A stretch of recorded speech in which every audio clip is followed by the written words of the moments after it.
Yes, back again and feeling good. Feeling the Indeed. vibe. I'm Yeah. loving this. You feeling good, Brewski? Oh yeah, absolutely. Feeling really good. It feels good to do this show again. I don't know why, but there's something that's kind of a rush for me. It reminds me of performing back in the old band days. I'm liking it. Glad we're doing it. You're feeling good about it? You really like as the show comes on, you're still feeling pumped up like it's love brand new? Oh yeah, this is the ray of light in my life right now. And honestly, even if I hadn't been going through hell for these past few months, as listeners are aware of, this would still be the light of hope. So no, we did this radio show for years, and it went away due to circumstances beyond our control. And to have it back and to be doing this and the fun of it, the energy, it's cool. I'm digging it. You know what is actually it's fun because before, I mean, we were actually just on the airwaves of radio, and now we're doing the podcast online. And it's just still mind blowing to me that as we look at analytics of the show, that we're finding listeners worldwide are tuning in, which is awesome. Yes, it is crazy. Radio's cool in the fact that, you're in one town and there's an audience for that station. So as soon as, the first time we ever went on the radio, there's people there listening. Now you can obviously repel them and you can get more to come follow. And, that's the idea. But doing this on the interweb and launching like we did like 2 weeks ago at this point, I mean, we launched to nothing. No one knew we were here. No one knew we were coming back. And how many years since we did the show? How many was it? 13? Like a 16? 16-year hiatus. Yeah, so it's like some of our audience that actually that was into us then could be dead. Yeah. And they would have no idea. I mean, it's not like they're going on Google every week since we've left and being like, when will the vocal minority be back? Maybe someone's been checking every week and now they're very happy and as we talked about, the weird thing with this web stuff is you have actual analytics. On the radio, you got to do surveys and diaries to figure out who's listening to what. But now we can track this stuff. And so it's been fascinating to me to look at the map because all the podcasts you listen to are all on one website, and then they post on all these other ones, but it all gets tracked through the central hub. And we talked about it a couple of weeks ago, that the fact that we used to be on in Seattle, Wichita, Kansas, in the greater Baltimore, Maryland, Washington, D.C. market. And those are the three spots where we're popping up immediately. Which is fascinating to me. That has to be old listeners. Yeah. I don't know what else it could be. It can't be a coincidence that our first listeners are back in the original markets we were on. So these have to be people that have stayed podcast, talk radio fans, saw us pop up and thought, oh, crap, I remember these guys. Am I making this up in my mind that as before we got shit canned, excuse me, I just drank seltzer water. That stuff just makes me really belch a lot. Were we not in the midst of working some sort of deal with Sacramento? It was Bakersfield, actually. Bakersfield, that's what it was. Yeah. Yes. Okay. Because you told me some people are tuning in Sacramento, and I was like, I just wondered, dude. That's so weird. It's the other weird thing. Like, I'm in Northern California, and that's the other spot where people are listening to us. I don't know what's going on, but somebody in Sacramento is our number one listener, but they've downloaded the show. We only have 4 episodes out there. This is number 5, and they've downloaded them like 10 times. And this website tracks repeat IP addresses. So I'm almost wondering if it's like an office building, that there's multiple people in one building that have done it, or maybe it's like a Spotify office or something. I don't know what it is, but that's our biggest hub. But yeah, Sacramento. And we've got a couple listeners in San Francisco, a couple in Stockton. This is all Northern California stuff. And then it goes back up to the greater Seattle, Washington area. We've got like one guy in Wichita, Kansas listening. Dallas, Texas popped on the map this week. So did somewhere in North Carolina came up. Got a couple listeners in Philadelphia and a few listeners in the Washington, D.C. area. It's crazy. The other thing is, dude, is that, like oftentimes when I see, like when one of my TV shows leaves and it's not doing any more episodes, like I'll put a Google alert, I'll sign up for a Google alert whenever it's talked about. And that could be a possibility as well, because we kind of left that whole situation with like, man, we might be back, Yeah. We had a lot of listeners spread around the country. Yeah. Right. Don't see a dot on my map. Boston. Where? Boston. Boston, Boston. Has Brewski not even checked out the show one time? You're not listening to us, Brewski? Come on. At least I'm for doing- analytics, put up the dot on the map. Okay, I'll do that. I'll do that. I'm sorry. I just want Brewski's you to our know I'm least sorry. favorite fan. Well, You're an Uber driver on the side, dude. There's not a reason in hell that you should not be playing this program for all of your Uber passengers. Yeah, that's actually good promotion Bonus, right there. dude. Now I know you're Yes. hearing it Well- real time, Brewski, but come on. Yeah. Well, by the way, this hat that I'm wearing today, you mentioned Sacramento. This is the hat for the Sacramento Dorados. Wow. Is that a wrestling team or? No, it's a baseball team. That Sacramento River Cats is the actual name of the team there. But Yes. a few times a year, they wear this particular uniform and this particular hat. It's the thing that the Pacific Coast League does. I That's had no funny. idea you guys were going to mention Sacramento today. So this is actually a There you nice, go. Shout out to Sacmo. What's up? Yeah. So yeah, Sac down. and in all seriousness, if you're any of these people listening on the podcast, we want to hear from you and understand that you're getting in on the ground floor. So please, if you're listening and enjoying this in any capacity, share it. Get on the social media, share it, tell people, please, please. Please do it. The vocal minority spreading nationwide, just like SARS. Oh, Oh. Yes. Oh, hey, that's an outdated one, huh? Yeah. yeah. Well, SARS te- was the big deal. Well, technically, COVID actually is a SARS virus. Form of SARS. You're correct, Brewski. Once again, Brewski, Yeah. just with the knowledge, dude. That's why not only a friend, not only a companion, but a genius on many levels. I just want everyone to appreciate how long this talk show's been around, that we're playing drops from the original SARS. Like, what if that were to spread around the country? As if Yes. some disease or virus could possibly do that. So, There's got to be a Yes. drop in here talking about the Spanish flu somewhere. I mean, we've been around for a long time. exactly. So, yeah, anyone listening through the podcast, please help spread the good word. And I will say, the podcast, we have about 100 people. We're in the infancy that have tuned in for this thing. But in a way, that's kind of impressive. 100 people after this thing just starting out of nowhere. But I will say on social media in this last week, we hit about 5,000 people between our various videos that we've been posting. Which is fantastic. And then, Yeah. of course, we launched on YouTube. And it's funny to see that the folks on YouTube are listening for they're listening to the whole podcast and then some. I mean, it's crazy. It is. So the YouTube analytics show that we've hit over 1,000 people in the last week on the YouTube page, but the time spent listening, this must be cumulative. It's over 10 hours. So Oh. I don't think each person is averaging 10 hours, but they're saying that, everyone going there has racked up 10 hours worth of viewing time on the full length podcasts are on there. And so are a bunch of interview segments and a couple of shorter clips. So yeah, it's all there. So go check it out. Well, thank you, Steve, for getting all that stuff up and running. You've been diligent on that, doing a nice job. From the labor of love. And by the way, international shout out. We have a listener in Kuala Lumpur, Malaysia.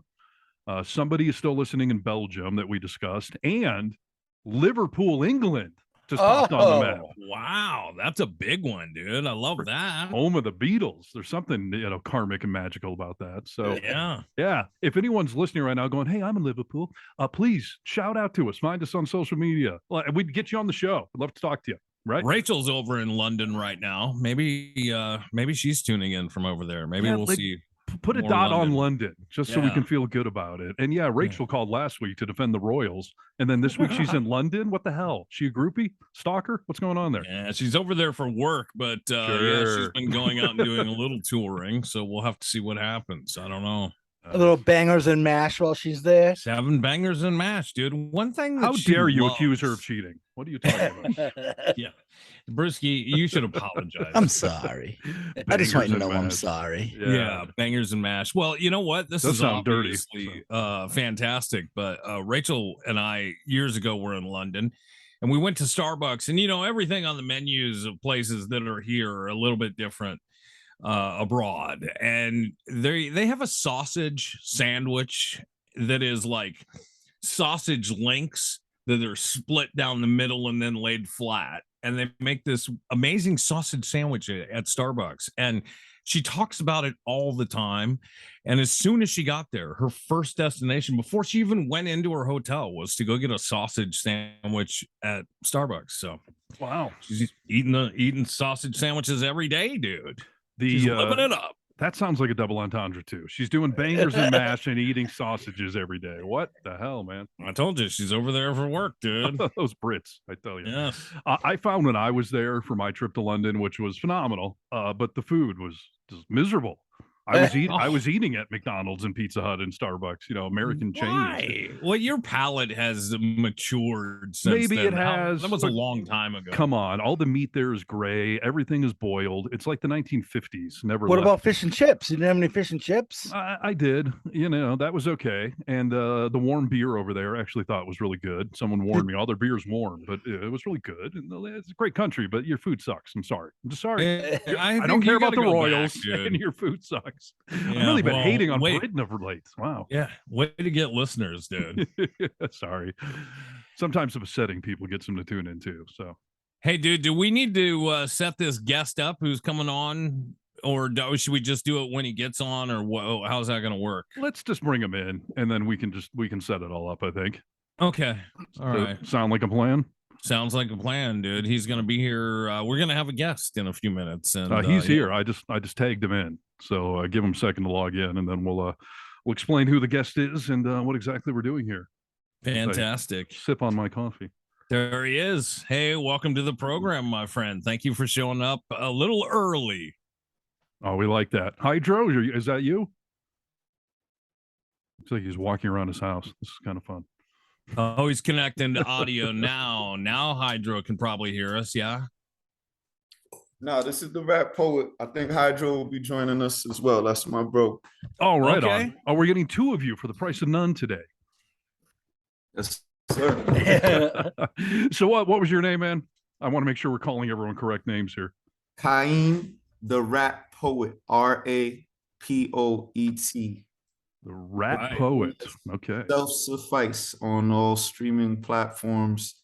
Currently serving as the troubadour of Connecticut's capital city, Hartford. Nice. Is that where you're at right now? You in Hartford? Yes, sir. Okay. Nice. So here's the deal. And we've got Hydro joining us shortly. Are you guys going to be like in the same room there? No, Is he I coming on? I don't know where he is. Oh, okay. Well, at least we've got you then, right? Yeah, but I just texted him to ask if he'd be joining, and he said he was in a couple minutes. All right, cool. Well, here's the setup. And if Hydro tags in, then that's great. We'll get you guys both on. But otherwise, we were looking to talk to a hip hop expert today. And I'll explain why. But do you feel you're qualified as a hip hop expert, rap poet? Yeah, I'm pretty qualified. I'm not a pioneer. I wasn't there in 1973 when it was founded, but I've been diligently doing my research to catch up. Nice. in Right my on. era. And are you a performer yourself? Yes, I am. Yeah, So I'll be he's a rap performing poet, tonight. dude. Right, right. I don't want to assume just based on your name. But- right on. So what style? Where are you performing at? All that kind of stuff. I perform rap and spoken word, hip hop lyricism. There's the four foundational elements of hip hop are DJing, breaking, writing, which many people call graffiti, and MCing, which is not just rapping, but that might, depending on how much time we have to talk about that, you'll find out that MCing is what people mistake for rapping. Just like people mistake hip hop as a whole culture, they mistake it for just dance or rap.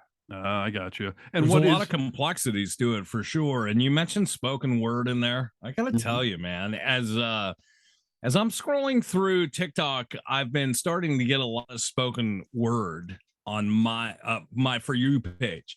Okay. I'm so freaking into it, dude. I think it is so powerful and there's so much room for emotion to be brought up in spoken word that it is so cool to watch. And I mean, most of the time, like there's a lot of emotion behind it that hits me hard, dude. I really enjoy it. You do that live?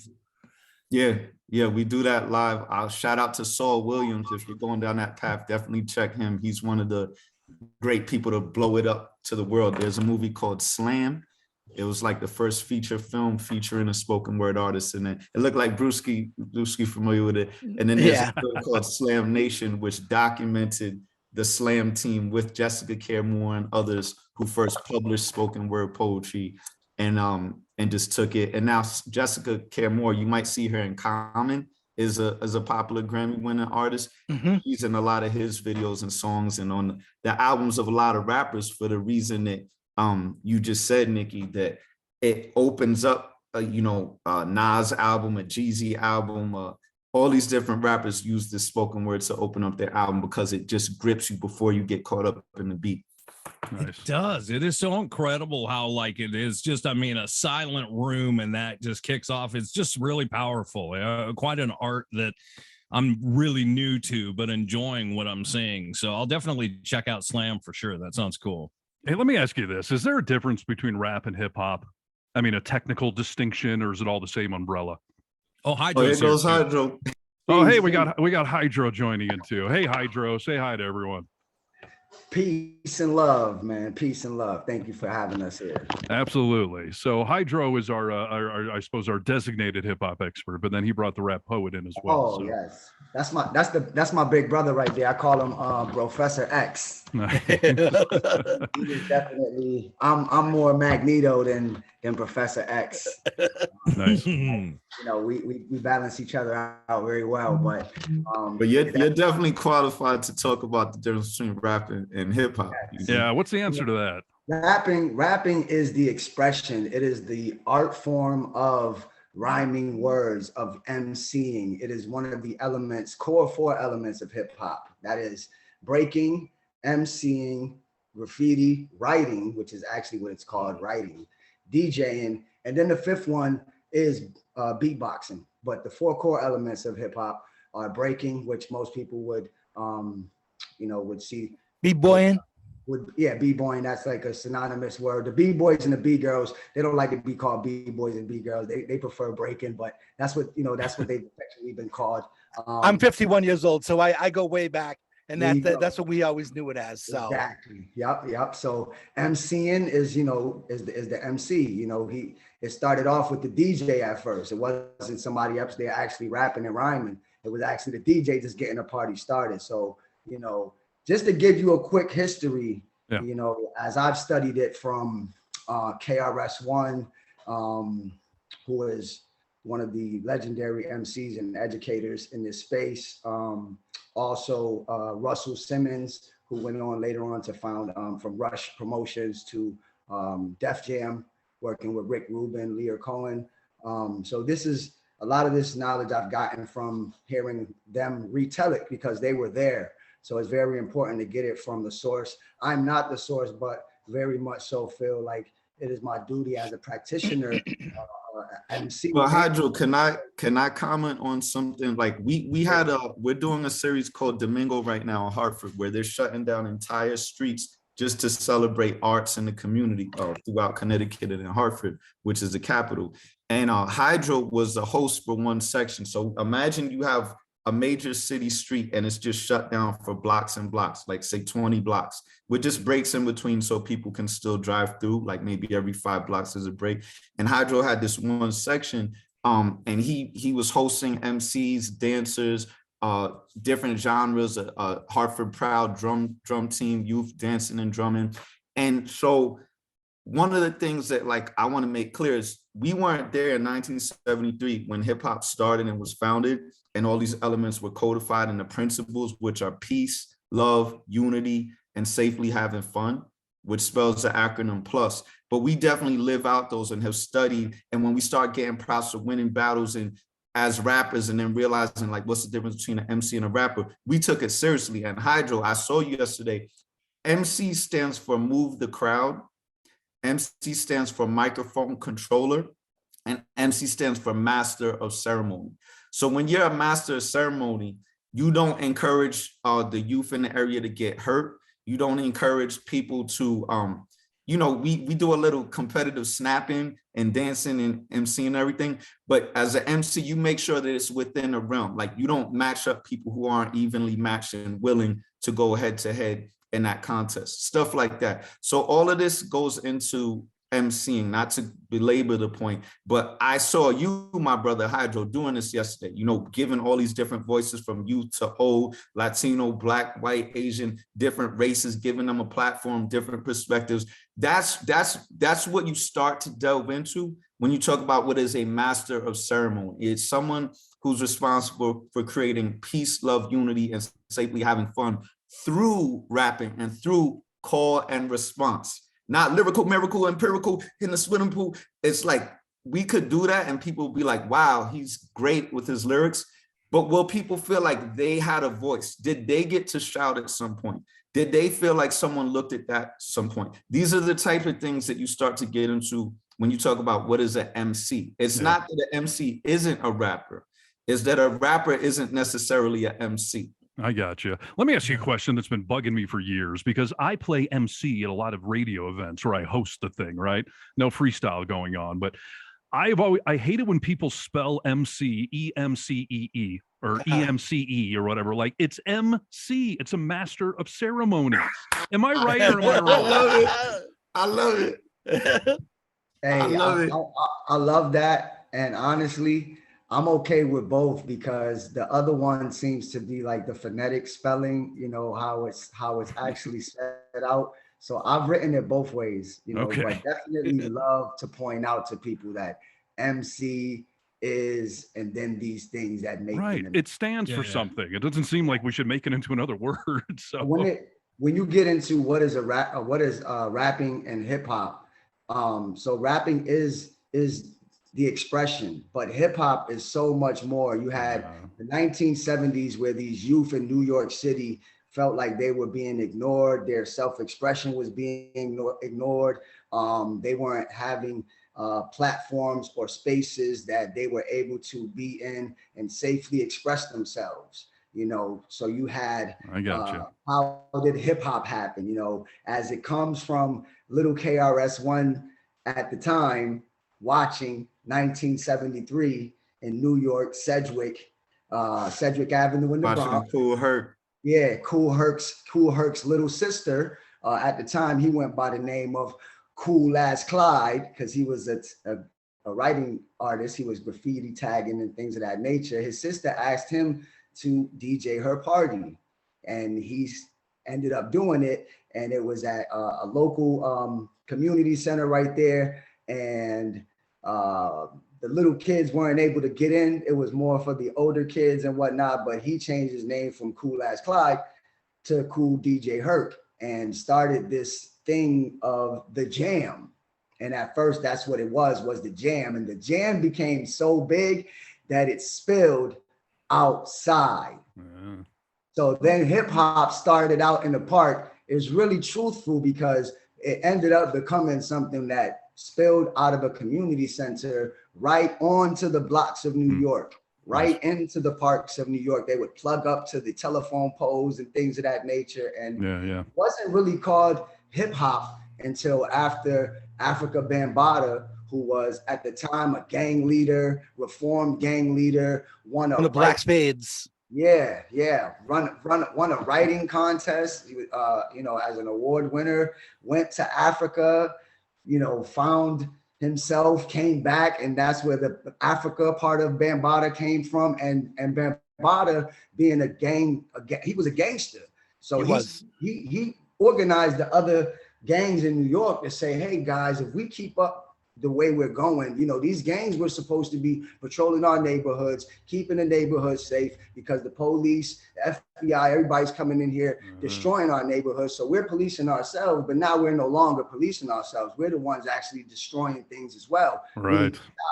We need to stop this. And through this culture, you know, we're going to build something where we can change ourselves and do something positive and make something for ourselves. And he saw another DJ, local guy, MC Lovebug Starkey, who was calling it hip hop in his lyrics and his calls and responses and his party sets and things of that nature. So Bambaataa was like, we're going to call shout out to Cowboy, MC and Cowboy from Grandmaster Flash was the one who like coined the word.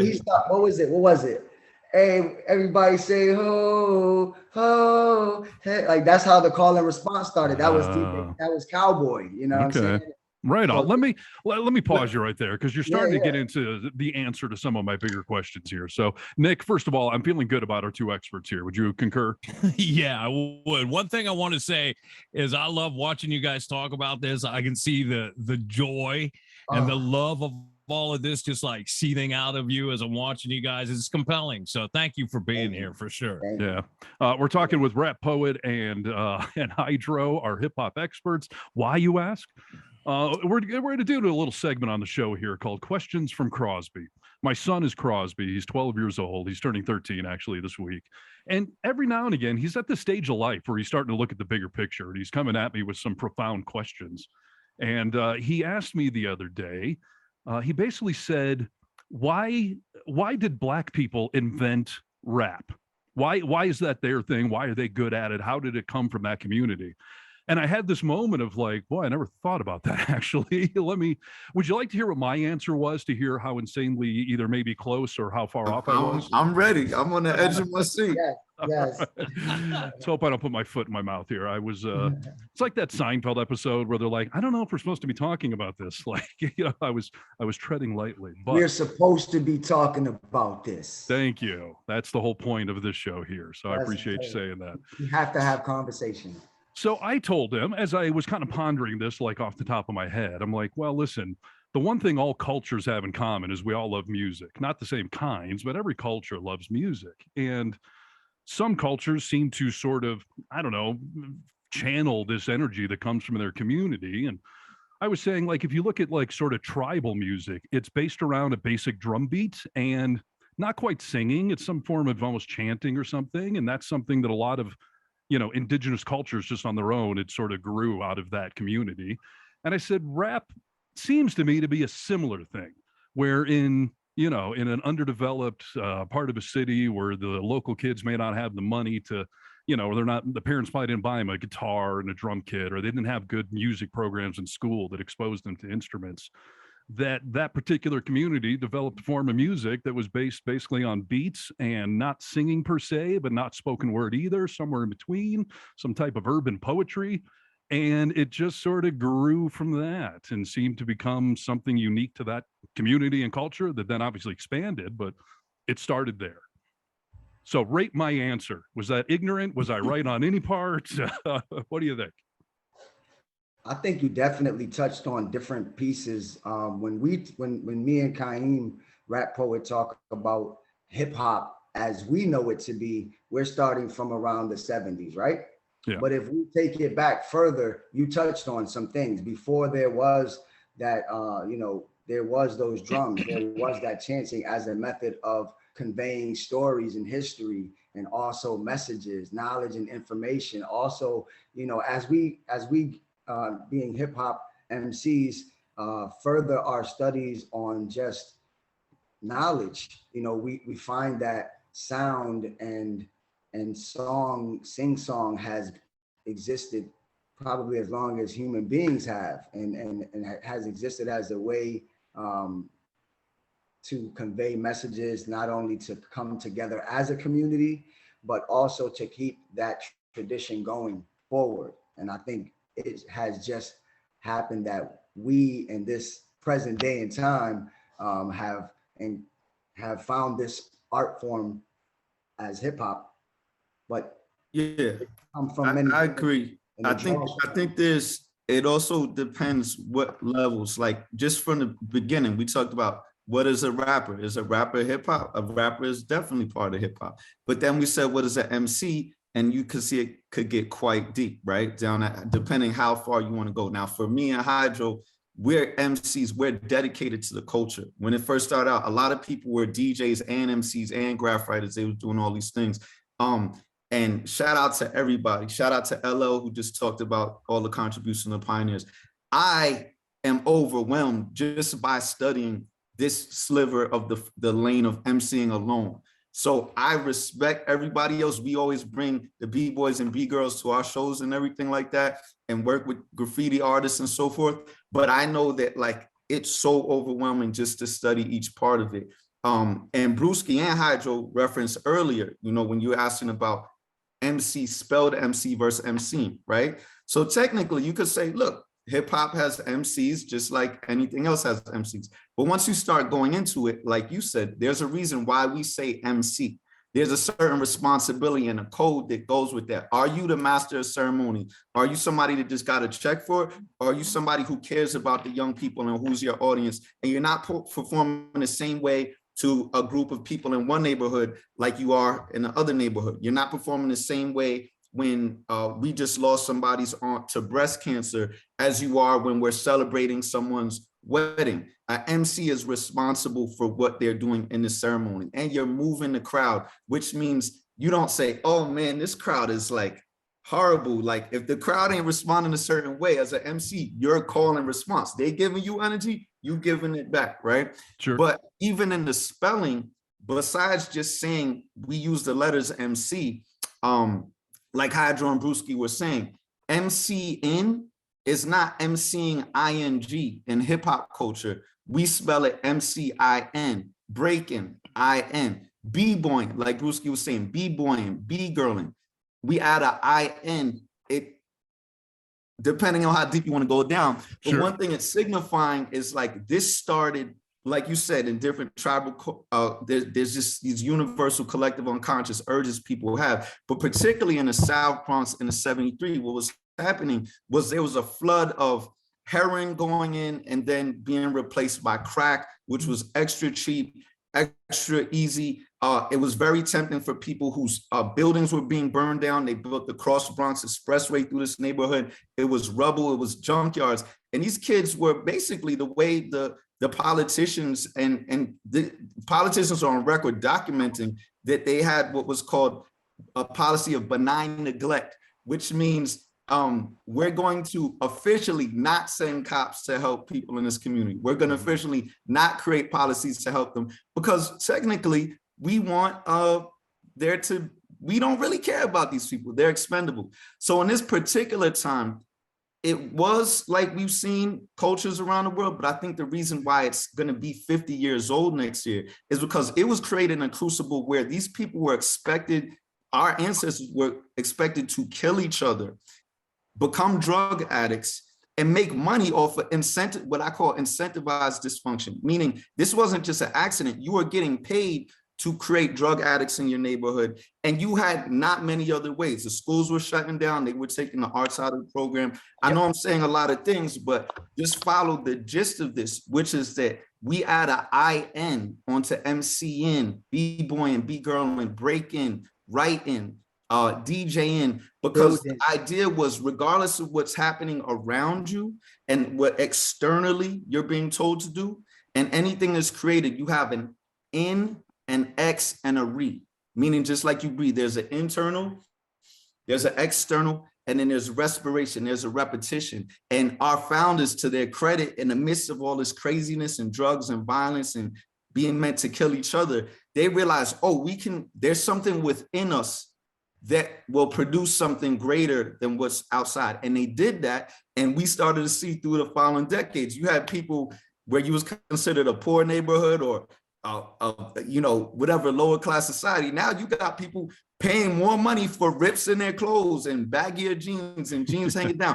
All these things, anything that you consider was terrible from the outside, hip hop basically became a way of looking at things that said, you add value because your value as a human being, you get in your cipher, which is a circle. You surround yourself with other people who value you and value yourselves, and the world starts to look at you and try to add value. So I don't want to go too far. I know I said a lot. No. I like what you're saying, but about spelling, at least spelling and going deep into culture and how it's a different version of what was created. Hip hop.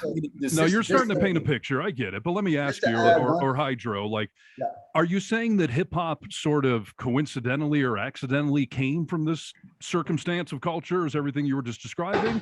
Or is there something, uniquely African-American that it would have happened regardless of the external factors you were just uniquely describing? Latino and African-American? Hydro, do you want to chime in? Yeah, definitely. I want to say that, although a product of the times and definitely greatly influenced by the environment, by everything that was happening around them.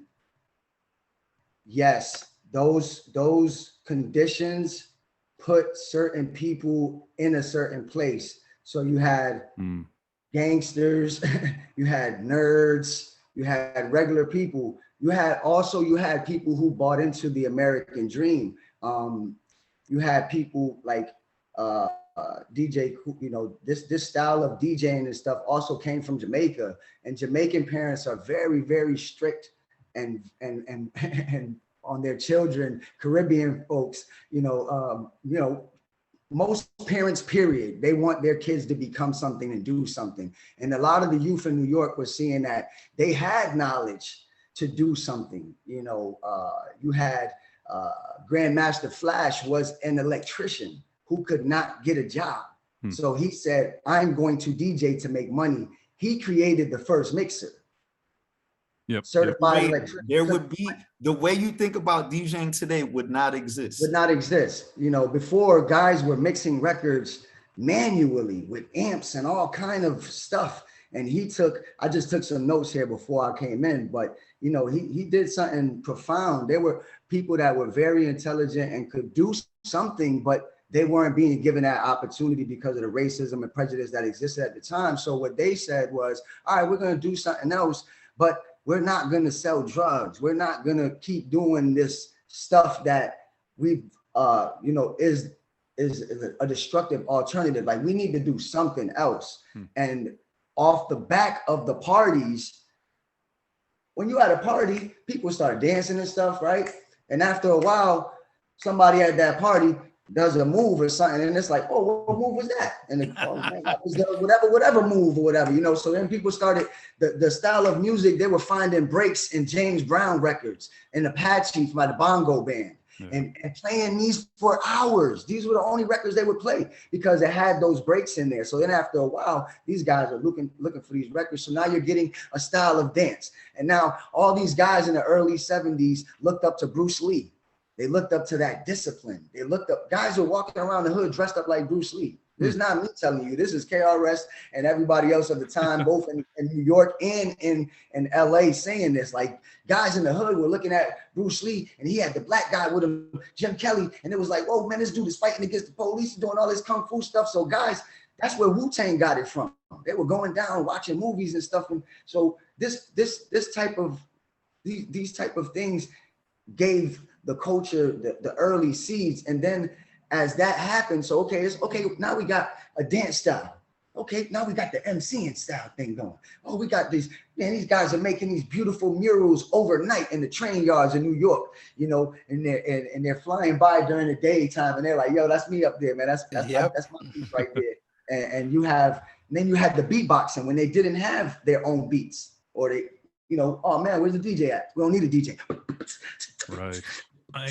That's what I was talking about with lack of instruments, right? That was a factor, right? Yeah, but you know what? A lot of people in hip hop as well were instruments. They were musicians. Yeah. They couldn't get work. They couldn't get jobs, so they just transitioned to did something different. Those because the music programs, the art programs out of the schools at that time, especially in the Black and Latino. Just to wrap this, just to tie all of this in, Bambaata's great gift was bringing people together from his organizing in the streets, you know, as a gangster, a gang member. He used that to say, yo, we're gonna organize and stop doing this violent stuff. We're gonna come together. Thousands of youth from the New York area. This is unheard of, like epic. And the mothership. Positive things around these elements of hip hop. And then they said, we're gonna call it hip hop. Because Love Bug Star Ski's already given it a name. He's already, you know what? Let's add on. MC Cowboy. And also, you know, people, when we start getting into the particulars of who was the first rapper and all of that stuff, we'll argue about that. Shout out to Coke La Rock while we're on the topic. Coke La Rock, He is the first MC. Isn't Sugar Hill Gang, isn't that the correct answer? That, but, or no? I know somebody in Coke La Rock's hood's probably like, yo, I rapped before him. So what about Curtis Blow? Those things, but Curtis Blow, shout out to Curtis Blow. He is a great example of the history of hip hop. He, as well as KRS One that Hydro was mentioning, took it into a spiritual direction. You could see, I said, depending on how deep you want to get into these elements, you can go from rapping to MCing to hip hop culture, all the way into how this affects world culture. Why did this get pervasive in every element of society for 50 years later instead of a trend? I said all of that to say this. Spiritual thing. And Curtis Blow started a hip hop church, and KRS started the Temple of Hip Hop. And Curtis Blow has died 3 times and come back to life. I have a podcast interviewing him, and he's just talking about, yeah, I had a stroke, and the doctor said this and that. And as I'm interviewing him, I'm like, wait, so you were dead for 5 seconds, and you came back to life? He's like, yeah. And this dude is a spiritual. So depending on how deep you want to get, like, Curtis Blow is definitely a great example to bring up in terms of like the deeper aspects, but he also had to be a pop star with hip hop. He's the one that Nas and Lauryn Hill sampled in If I Ruled the World. You mentioned Sugar Hill Gang, and for them being the originals, they were definitely not the originators, but they were one of the first biggest commercial hits, and a lot of hip hop today wouldn't be what it was if Sylvia Robinson didn't go and recruit Big Bank Hank and Wonder Mike to do Sugar Hill. But the cats in the hood that was MCing at first was like, hell no, we don't want to do this. And Hank was like, yo, he hollered at this man Kaz, who Sugar Hill Gang, we've Casanova. And Casanova. And we've spoken to both of them, and they've come to Hartford and rock with us. But to be clear, and rest in peace, Hank, by the way, he passed away recently. So many people from that era are passing away right now. So this is why we're really glad to be learning as much and passing on. Just say we got to keep this history alive, and I'm glad we're talking to you guys. I got a question for you. Just to make that point, Kaz, Hank said, "Hey, could I borrow your rhyme book?" So Kaz was like, "Oh," he gave Hank his rhyme book. Next thing you know, hip hop, the hippie to the hip, it's the biggest hit ever. Kaz had no idea, and later on, it was a point of contention. So that's why when you ask that question, is the real answer Sugar Hill Gang? It's like, that definitely is a complex answer, because now that you get the history straight, shout out to Hank, rest in peace. Shout out to Sylvia Robinson, everyone that made it a big record. But you got to give props to, like Hydro was saying, Casanova of Cold Crush Brothers, Tony Tone, a lot of the cats that wasn't we're all Cold Crush Brothers sons. Yeah, I think a lot of we're all their children. We're the children of the Cold Crush, man. Yeah, no, that's cool.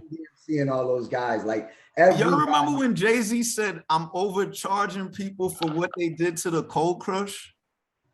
Remember Jay-Z had that line?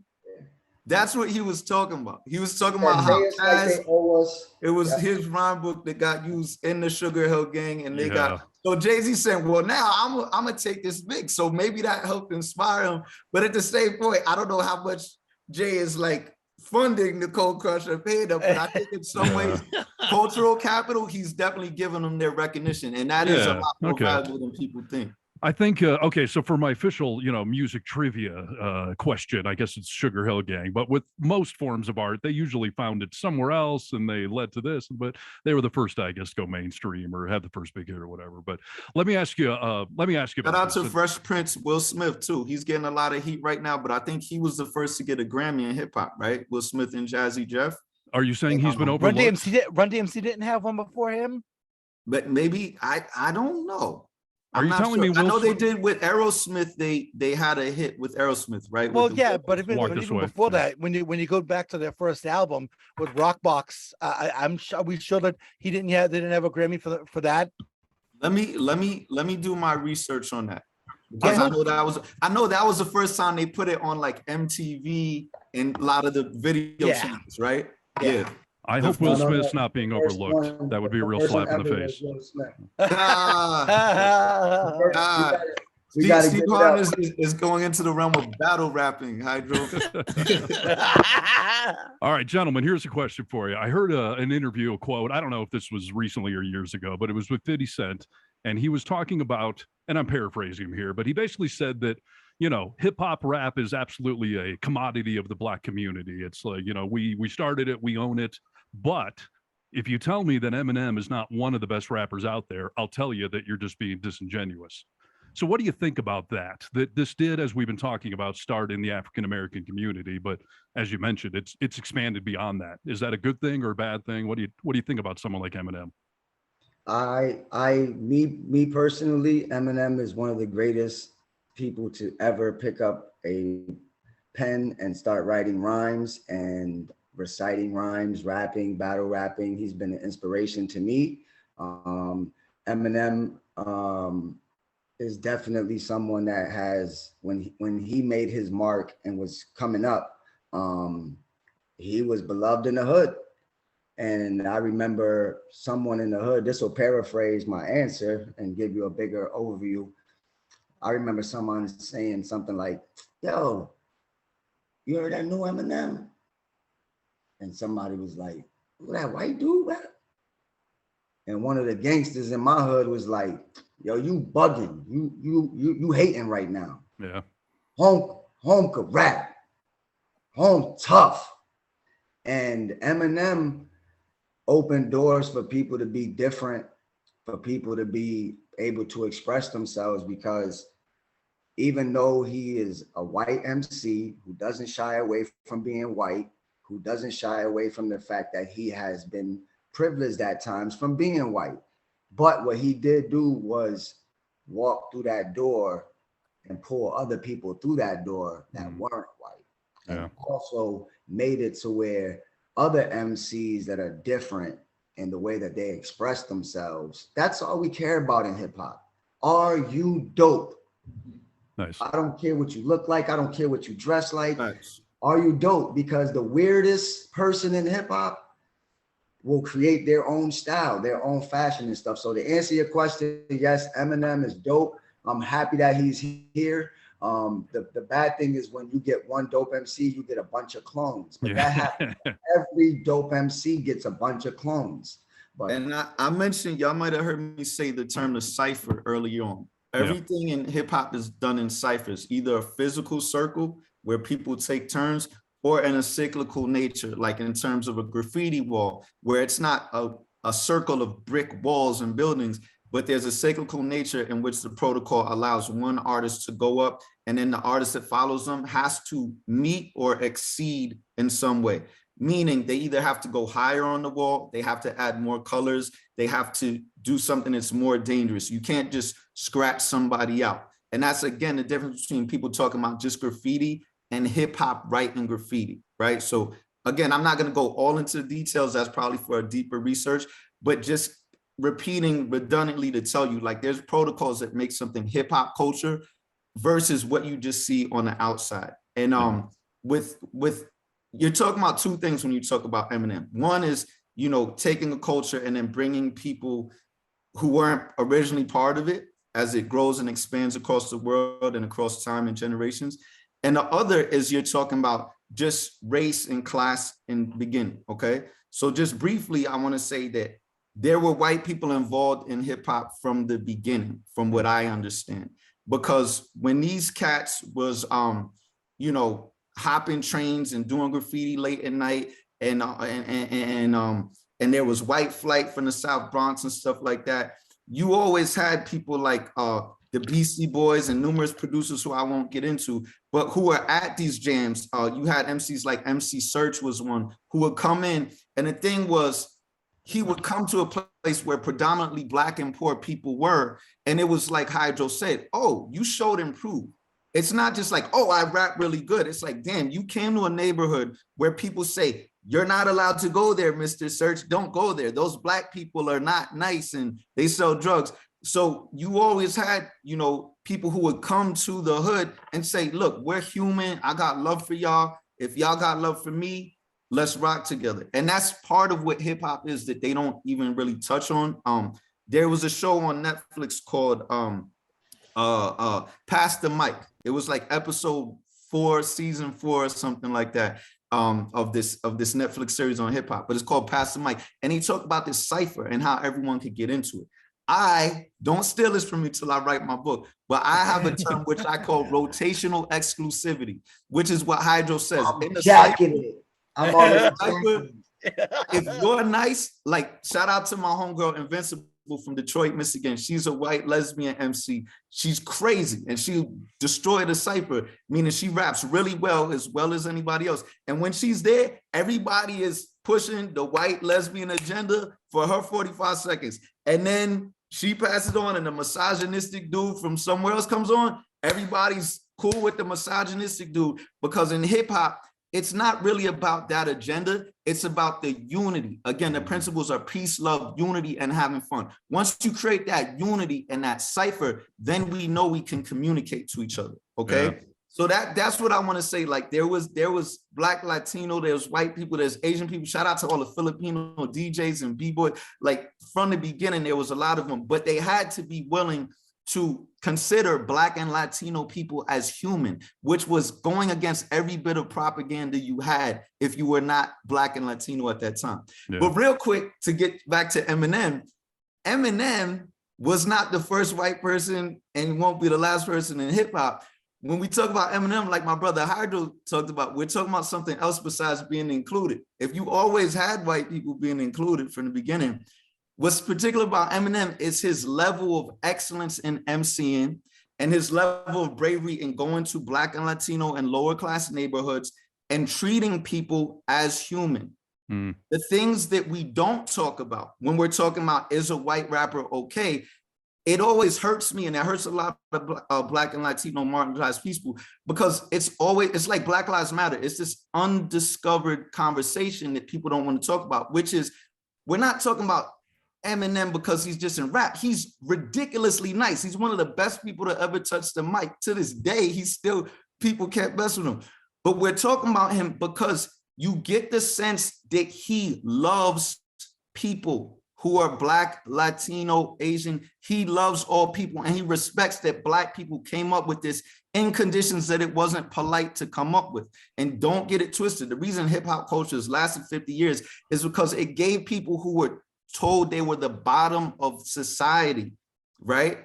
It gave them a means by which to be looked as the coolest thing ever, where all these commercial brands want to use hip hop in their ads. And he doesn't just take that last part and go, yeah, hip hop's cool now, I rap really good. He's always given props to the fact that it was created by people who we look down on. And that is the difference between rap and MCing. As an MC, as a breaker, as a DJ in hip hop culture, you have to point out that your number one responsibility is to point out that those who seem to be have-nots have value that is equal or greater to anything than you would think they would have. Yeah. So shout out to Eminem for that part. And he's nice as an MC, but that's not all it's about. We're talking with Rap Poet and Hydro, our in-house hip hop experts.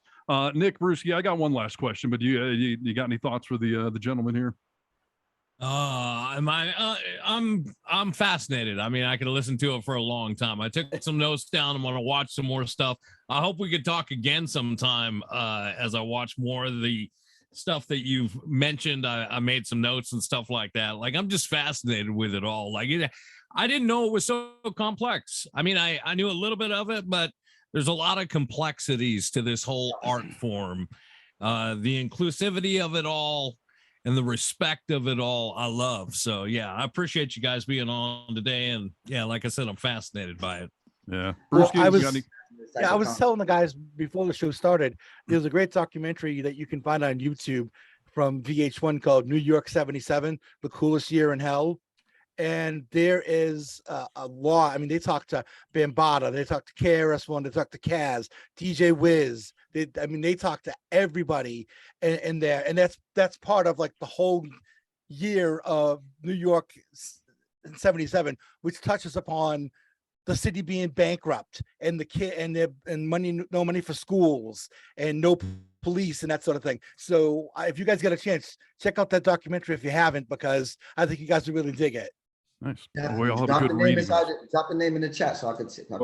You got it. Yeah, right on. So here's my final question for you guys. I just saw this news story. I think it was this morning, and it's just I can't tell if it's a good thing or a bad thing. You know, we're talking about the fact that hip hop originated in the African American community, but it's expanded beyond that in all sorts of ways. So the U.S. Army, I don't know if you guys heard the story or not, but a U.S. Army marching band put out an ad looking for rappers to add to the U.S. marching band. And 2 guys signed up for the Army so that they could take this opportunity. And now they're featured performers in this military marching band. So is that part of the evolution of all of this? Or is that weird that the Army is sort of co-opting hip hop and rap? I think it's weird. But, the Army doesn't, they're gonna recruit, man. They're gonna get them. I've seen recruiters in the wildest places, man. So, the organizations are gonna get who they're gonna get, so hip hop is gonna get who they're gonna get, the Army is gonna get who they're gonna get, the radio industry will get who they get. So everybody has to walk their own path. I think I never heard of that, so it's pretty interesting. But it's a brand new news story, so check it out. Yeah. But yeah, I'm sure there's been soldiers. One thing I will say is that doesn't surprise me, because hip hop has become a worldwide thing. And just to tie back from earlier, it's not accidental or coincidental. Bambaataa and those guys in the Zulu Nation took that Planet Rock on a tour around the world and set up chapters of the Zulu Nation around the world. So all of this hip hop that you see in Africa and Europe, around the planet, is not by coincidence. It was supposed to be that way. And if you study history, if you study some of the early civilizations, man, like some of those hieroglyphs look like graffiti. Some of those depictions that we see in some of these ancient civilizations and some of the practices and cultures that they had look very hip hop-ish to me. I've even heard of stuff being found in Greenland and Iceland, where those guys were like practicing a form of like almost like battle rapping. They were like reading stuff that they wrote to like slander each other and but in jest, in a very literal, in a very artistic manner. So, this is just hip hop now, but it's always been here, because, as the brother KRS once said, hip hop is a very natural thing. We've just attached this name to it. But all the stuff that we do in hip hop and all the 4 elements is just a movement of life, right? From the breakdancing to the graph, to the actual chanting and spitting lyrics, to, the actual beats. We've been hip hopping since we was inside the womb hearing that beat. Yeah, there you go. That's deep. Rap Poet, what do you think? The rappers in an Army band. What's your 2 cents? I agree. And I'm absolutely 100% sure there have been MCs and B-boys and B-girls in the Army for decades, ever since the 70s and 80s, because some of the people on the front lines in the armies are people who come out of impoverished neighborhoods, right? Where again, hip hop was not just, it is this collective unconscious thing, but in particular, it's something that literally makes people feel valuable in our capitalist society. Look what they're doing when they're in the Army. They're marching and chanting. And not just a coping mechanism. Like you guys gotta understand why they said hip hop was being a trend, and it's about to be 50 next year. What I keep stressing is there's this special thing about it, which is that it wasn't just up till now, even to this day, a lot of people have coping mechanisms and paradigms of psychology for dealing with stress and PTSD and so forth. But not many people have come up with a paradigm like hip hop does, where you're not just coping, you actually feel like the most valuable, living in the moment, living your purpose, excelling on this planet version of you.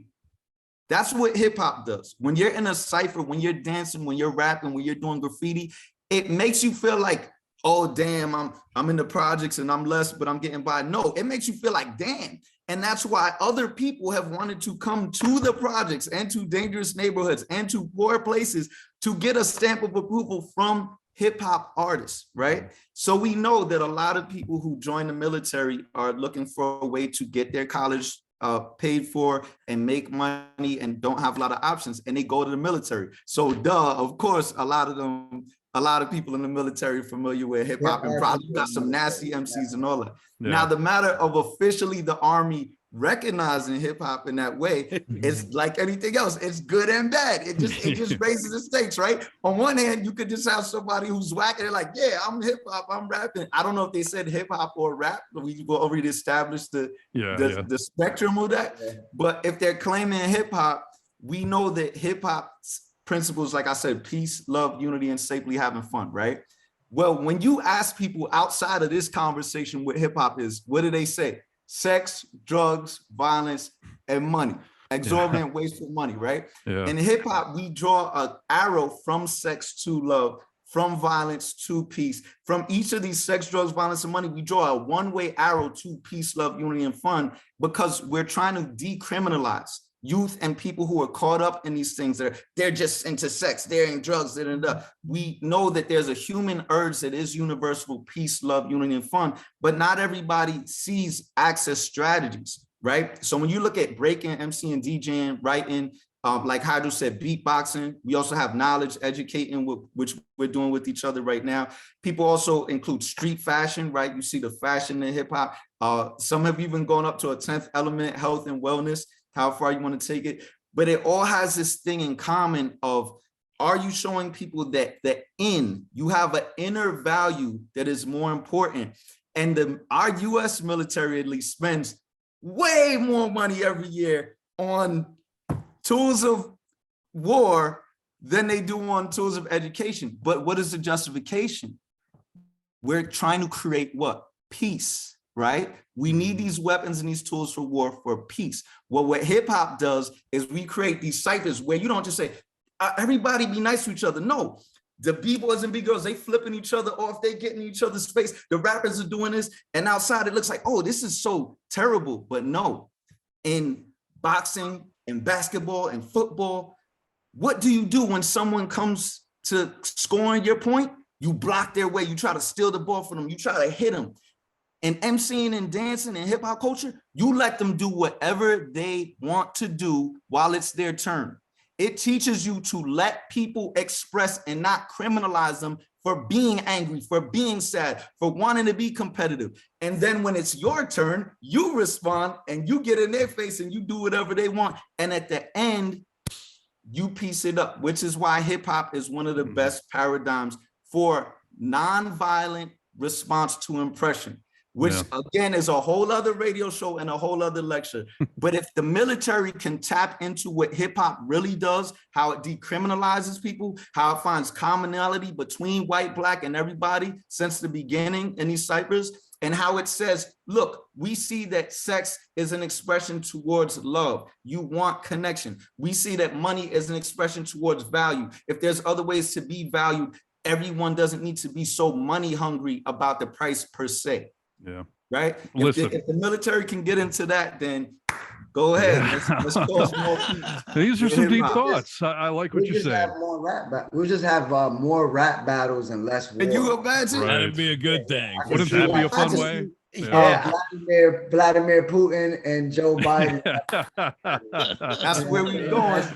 That's All right. we going. I'm going to try to get you guys in the UN so we can propose all of this stuff. So, all Well, right. hip hop has been to the UN. There is a declaration of hip hop in the UN, and shout out to Minister Server and KRS-One. You could find that online. Nice, right on. And Speaking Tony of online, Blackman, let me not leave out my sister Tony Blackman. Google Tony Blackman, Google Minister Server, Google the Hip Hop Declaration of Peace. right on. And how can people find you guys? Instagram, websites, anything if they want to know more about either of you?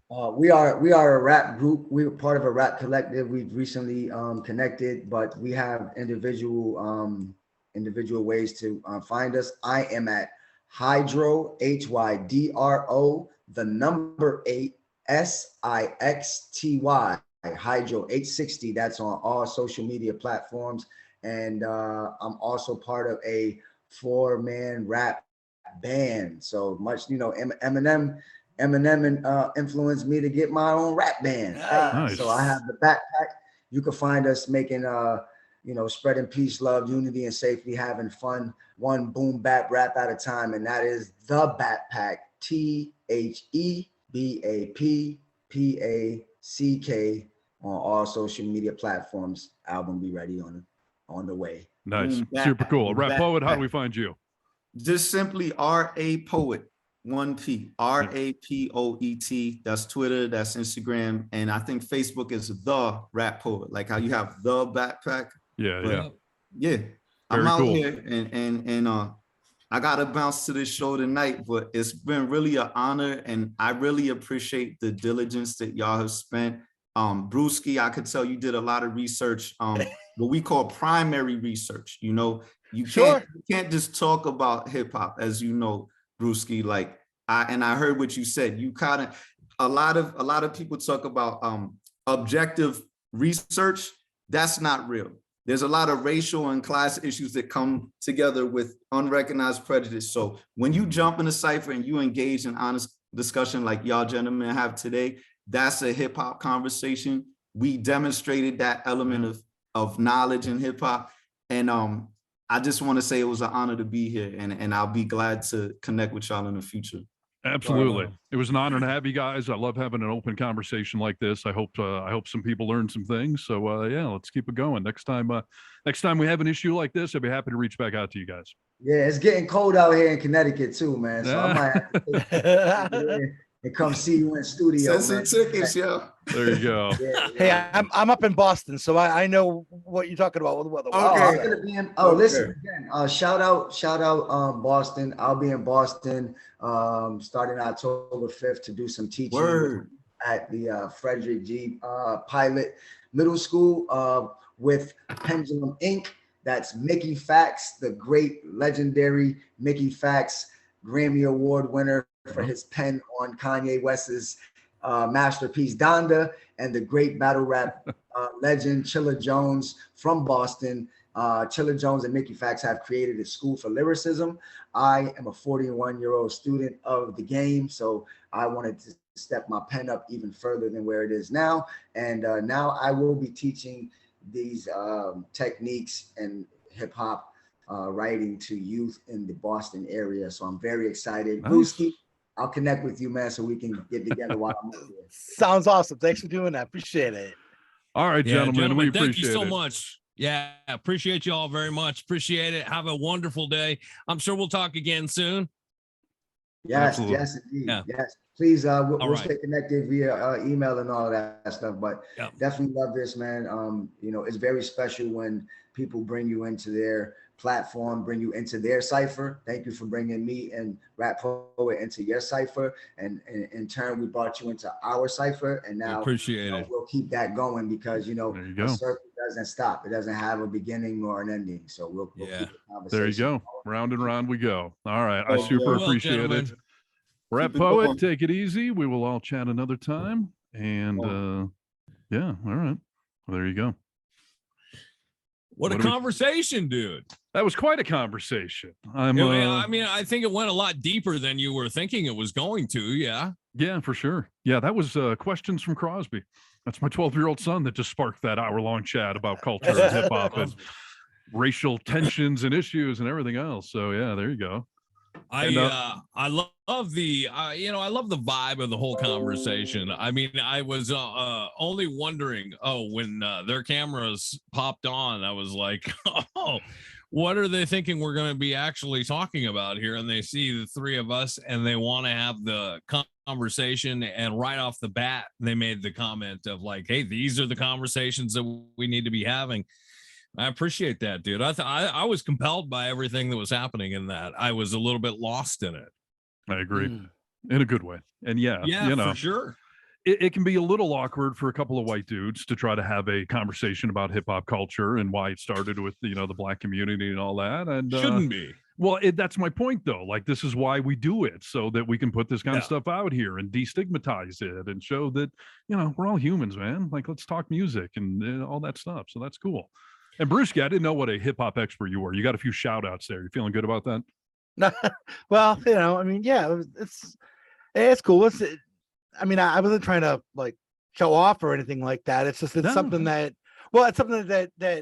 I've always been into, but not just on the music side of things, but also kind of from a history standpoint, where the country was in the early 70s when he was talking about New York City not having any money and that sort of thing. And then you also had, the non-veterans coming back hooked on heroin Yeah. And, Yeah. and there was just so many things that brought about what he was talking about Yeah. with hip hop history. That I didn't want to just start jumping into the history stuff, so I just kept it No, surface level on the hip hop things. You chimed in enough to sound intelligent on the topic, so that was good. And hey, it turns out my original answer was actually not too bad. I got it pretty close. Right? Yeah, Yeah, it was absolutely. fairly close, dude. I think you can feel pretty good about that. Are you going to show that interview to Crosby? Yeah, we didn't discuss my sex life at all, so I'll show it to my son. Well, Yeah, that's what I was and- thinking. And by the way, on your point, Steve, about your answer, there's a song by a hip hop artist called Freeway called African Drums that you Oh. might it's actually, I mean, the song itself is just amazing. But he talks about drums in Africa and all that sort of thing. See, So it makes you- me you- nervous whenever I start bringing up like tribes as I'm talking about. Like, am I stepping in Sure. some? But no, but I think it's genuine that every culture, no matter how isolated it is, forms some sort of music, and the most primitive is a basic drum beat and some sort of not singing, not talking, somewhere in between. So made sense to me. I don't know. Allow me to play for you the music of my people. That's just a phrase that I thought you were everyone- about to rap. I'm sorry. No, I was too, no. dude. But that's just a way to start a conversation to share music with other people that maybe they've never heard before. Yeah. Nope. Hey, I dude, agree. when I went to, have either of you guys gone and seen Elvis yet? The movie? Yes, I have. Had Brisky? I have not, but I have friends who saw it, and most of them liked it. Some of them had a problem with I guess there's a How part long where it like, was? no, but there's supposed to be some hip hop in it, like when they're showing like Elvis living a fast life, and they have like a hip hop beat underneath it, and I just thought that was ticky tack on their part, bitching about it. But other than that, I don't know if Yeah, I I think there remember was- that, but I think there was a reason for that. It was very small, but I thought that Steve and I guess all three of us worked at an oldies station where we played a lot of Elvis back in our early radio days. And I know quite a bit about Elvis. So I was interested to go see the movie. And I wondered how in depth they would go into it. And I thought they did a good job, dude, of showing the fact that, Elvis pretty much ripped off all of his music from black culture. right. And I think that was kind of why that they had placed some hip hop beats in some of the stuff. I think they were just paying homage to where a lot of his music and moves came from. well, let's remember that really they always say the real king of rock and roll is a gay black man from the South, Yeah, right. Little Richard. Yeah, Little you know? Richard. Highly underrated Little Richard. Listen, the Elvis movie was slightly too long, but it was a good movie all in all. But it brings up a good point that Elvis did kind of rip it off from the black community, and then Elvis got ripped off by the Colonels. So there was a lot of ripping Yeah. off going on in that movie. And That's know, the is that- music business, dude. Have you guys ever heard Sister Rosetta Tharpe? Yes. Sister Rosetta Tharpe, she's a guitar player, and this is like early 50s, and she sings Hound Dog. Yes. And to hear her sing it, it's actually a lot of fun to hear how Well, it she has sings way it. more soul to it and way more emotion, and you can tell where it wasn't a fun oldie. You know what I mean? It wasn't No. necessarily a fun oldie. It was written out of more pain and life experience, and you can hear it when she sings it. So Yeah. but yeah, no, I think that that was a cool interview, dude. Yeah. Thanks for getting those two on, dude. It was nice to have two of them on, and I thought they were both good. That was a good little Hydro party. Yeah. said Hydro hip-hop reaches out to- wasn't what? If Hydro reaches out to me when he's here in Boston and I get together with him, I'll take some video for you guys. Yeah, And You should totally do that. Yeah, you definitely should, dude. We'll put it on the podcast. I hope you go see him. I will. As long as you reach, I mean, I followed both of them on Instagram while they were telling us the addresses. And so, yeah. Cool. Right on. Speaking of social media, are we ready to shift gears here? Yeah. Yeah. So here's the thing. I just I want to circle back to our social media real quick here. At the start of the show, I was talking about the fact that we've launched on all of our social media platforms. We're on We're on TikTok, we're on Instagram, we're on Facebook, we're on Twitter, and we're on YouTube, which is not really social media, but we're on there as well. I had the realization, the name of our show is The Vocal Minority. I was wondering if either of those guys was going to ask us about that, because it has nothing to do with race, obviously. The vocal minority, back in the call-in radio days, was the audience, the people that got involved, because the majority of people listening to a radio show will never call in. But the minority do, and they get really vocal, and they have a lot of opinions. So when we did a call-in show, that's where we featured a lot of you, was, answering the phone lines. I had the realization that the modern day equivalent of the vocal minority is really the comment section on any social media platform. It's where everyone has a voice and everyone chimes in, and no one puts a filter on themselves, apparently. It's easier to chime in that way, right? And be an asshole. I mean, the vocal minority says things on chat, keyboard warrior that, you wouldn't say most of the time if you were a decent person when you were talking to someone. It's just like all your free thoughts come out just on the keyboard because there's no repercussions. The anonymity of hiding behind a keyboard really lets people spout off. Yeah. But I think it's kind of fun. And Nick and I were saying that as people started commenting on some of our social media stuff, like I don't want to go on the app itself and reply. I want to go here on the airwaves and reply. Seems like fun. And it seems like highlighting the vocal minority, literally. Yes, I think so, for sure. So here's the deal. Find us on all those platforms. We've been sharing full-length episodes. We've been doing interview segments like the one we just did. I'll end up posting that just as the interview itself. But then we've been posting just 60-second clips of the show to try to, get it out there. And there's been a couple that have generated some comments. And I just thought maybe we'd run through a couple of comments, and I'd let you and me reply. Yeah, let's do that, Stephen. All right. So the first video that we posted on TikTok, I don't even quite understand how TikTok works, because the first video we posted, I mean, it blew up. It not blew up millions, but, over 1,000 people watched this thing. And then we have other videos that, it's a few hundred people that watch it. So I'm trying to figure out the algorithm and what people are into and all that. But, well, good luck with that. It'll take a while. It's been fun so far. I think the first video that you're talking about is an easy one to get a lot of views with because it was political. Yeah. So politics tends to piss people off, as it should. We're living in a very divisive time, and you're sort of in one camp or the other. And as I was taught years ago on the radio, if you're not pissing people off, you're not doing your job right. People should either love you or hate you. And so far, so good. Because some people love us, some people seem to hate us. So. Evoking some emotion. And indifference is the worst emotion. Yeah, that's right. There you go. So, okay. So we posted one of the videos where we were talking about the fact that we feel the Trumpers have taken over the American flag.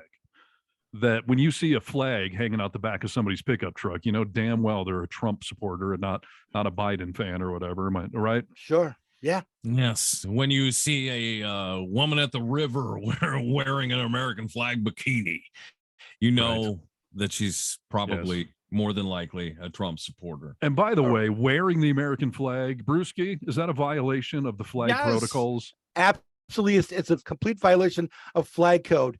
Flag code actually states that the flag should never be worn as wearing apparel, draperies, or bedding. Right. And it's under that's very specific. It's actually under the subheading of respect for the flag, a subsection D or E, I believe, of U.S. flag code. So it's fun when someone like Kid Rock is up on stage, preaching, being a good American, while he's literally cut a hole in American flag and wearing it as a sweaty poncho. Exactly. Yes. Have you seen my post? Is that where this comes from? Yes. Oh, okay. I'm teeing you up here. Come on. Oh, okay. Anyways, so the point of our post was, the Trumpers seem to be kind of taking over the American flag, and we as liberals don't like that. One person commented that, quote, he said, just because he must be conservative, just because we use our flag doesn't mean that you need to be mad about it. Now, part of my point in that post was I do use the American flag. I have a big piece of artwork in my living room downstairs, but then it makes me feel weird. I'm afraid some people may walk into my home and think I'm a Trumper. But part of my point was, we do use the American flag. And by the way, what is the obsession with the Trumpers of the Trump brigades, the trains? Like, I voted for Biden, but you're never going to catch me with a Biden flag waving off my car. I don't understand where this enthusiasm comes from.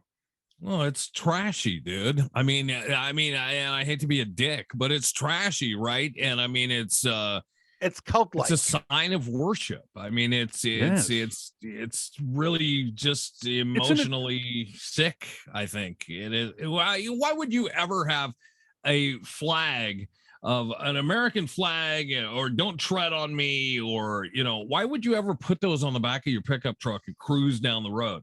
Because you want fucking attention and you want people to call you out, and so you can be like, I'm a God-fearing American and I love my country. Yeah, I do too. I love my wife. I don't fucking yell it when I'm in a crowded building. You know have what a I mean? racial flag on your car? Yeah. I mean, my gosh. Let me connect a dot for you real quick here. So most of these Trumpers with the big flags, they're hanging off the back of their big old pickup trucks, right? Yes. Two things in common there, and it's the same thing. It's a little dick. Guys with big pickup trucks are compensating. They have an inferiority complex. Same with the Trump flags. You guys feel inferior, so you have to over exaggerate it all. Look how big my flag is. Look how big my truck is, because your dick is so little. Well, you know where it comes from, the inferiority complex for them. I just told you, little dicks. Yes. No, it comes from the man himself, from Trump. Because he's been such a failure his entire life. His family has had to prop him up and pay off his debts all the time. And actually it got to the point where his siblings actually had to take away control of his control from the family money, because he was spending all of Fred Trump's money. Yeah. And they covered up for Donald all the time. Nothing was ever Donald's fault. That's why he has the victim complex that he does. Oh, it's so unfair. Everyone's so unfair to me. Because he's never been held accountable for any of these things, and he's been a failure. Yeah. Here's one comment that says, "Little Americana." It says, "It's someone says it's odd that you think that. We did not steal your flag. You guys actively hate America. Your party hates America." Again, my point was, I have an American flag in my house, and we don't hate this country. We love it. We're just not American sexual or something. We're not just overly, I don't jerk off to the American flag. It seems like you do. It makes zero sense. And this is all just Trump rhetoric of, this new Republican Party of Trump on a stage hugging the American flag. You're hugging the flag. But you had somebody, a doctor, get you out of fighting for this country that you love so much. It's just all rhetoric. It's easy to say. It's all for show. Yes. It's all for show. It's so funny how many people in this conversation since Trump was in office, talk about vets and everything. And I have the fortunate situation of my wife actually being a vet. So I watch her have conversations with people who have never fought for this country, come on and be like, we need to do this for our vets, and our vets are being shit on and everything like that. And watching my wife have the conversation, because she's been there, like, you guys have no fucking clue what you're talking about. You have no idea what you're talking about. And again, you're using that as a piece for you to jump ahead as, oh, we love our country more than anything, but you're not willing to fight for it. I don't understand it. I have a few friends who are vets, and your wife is one of them. And I'm not talking about people that take care of dogs. People that are veterans, served in the army, right? And they've told me the same thing. Like, when it comes to like the Kaepernick protest, taking a knee during the national anthem, they've told me, listen, we went to fight for that basic American right to protest. So you're actually not disrespecting the flag. You're honoring the right to protest. And I'm also sick of hearing conservatives say, like, liberals, when they protest, they burn down cities and whatnot, which is, an exaggeration. But they get pissed if we protest by blocking a bridge or, gathering in some city. But then they get pissed if we quietly take a knee on the sideline too. They're just pissed that we're protesting and actually being American, being what the flag represents. There's no way for us to do it appropriately because we disagree, and you cannot take that at all. Colin Kaepernick sat down and talked to, it was a vet that told him to kneel. It wasn't, he was sitting originally, and a vet reached out to him and said, like, hey, you know what? It'd be more respectful if you actually kneeled. while I don't agree with not standing for the anthem, like that would be a respectful way for you to do it. And I believe in it because that's what I was fighting for over there. So it was a vet who told him kneel, and that'll show more respect for the flag. You're not just sitting there, but you'll be making your point. But that's not good enough for all those people who aren't vets, who have never fought. They're like, fuck that, you stand for the flag. And I don't know why I always go into a redneck affect, but it is. It's just so, I can't make logic of it, dude. I just can't. My whole thing with those folks is that they don't want, when they say that we hate America, what they have a problem with is that we will actually speak about things that America is doing wrong. And we acknowledge that we do make mistakes, and how are we going to fix them, and how are we going to make things better. For them, unless you're like, America can do no wrong, and unless you have that mindset, 100%. Then that means that you hate America in their eyes. And they're saying that they're the freedom lovers, but when we use our freedom to say something they don't like, all of a sudden we should be shut down. Yeah. But you guys, and I am separating. I'm saying, you know, what you're saying, that like, if you think things are wrong with it when they do, because they do, you're 100% on mark with that, Brewski. They say, if you don't like it, get the fuck out. Well, there's a ton of things that you all don't like either. Right. But you're not bitching about them when we're having this talk about how great America is. America is, we've had our problems since the beginning. This country was built on problems and fixing them. Yes. As we evolve. What kind of marriage would you have if you just said, oh, this marriage is perfect? I'm never going to work on it. I'm never going to work to make it better. Right. It's just, I don't get it, dude. This country did that for a long time. We were all about advancing and striving for greatness and the next goal. And then somehow we just sort of stopped that and put it in neutral. And now we're just spinning mud everywhere. Yeah. Well, you know, there's a great line in the movie called The American President, starring Michael Douglas, where he says, America is advanced citizenship. You got to want it, and you got to want it bad.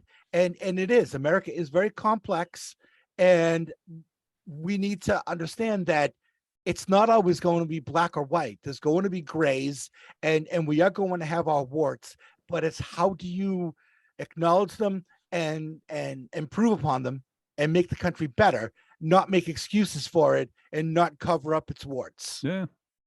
That's what advancement is. Progress, not perfection, people. You can't have perfection, but we got to have progress. So, yep. Hey, dude, are we a great country? We have a lot of things that are great about this country. Sure.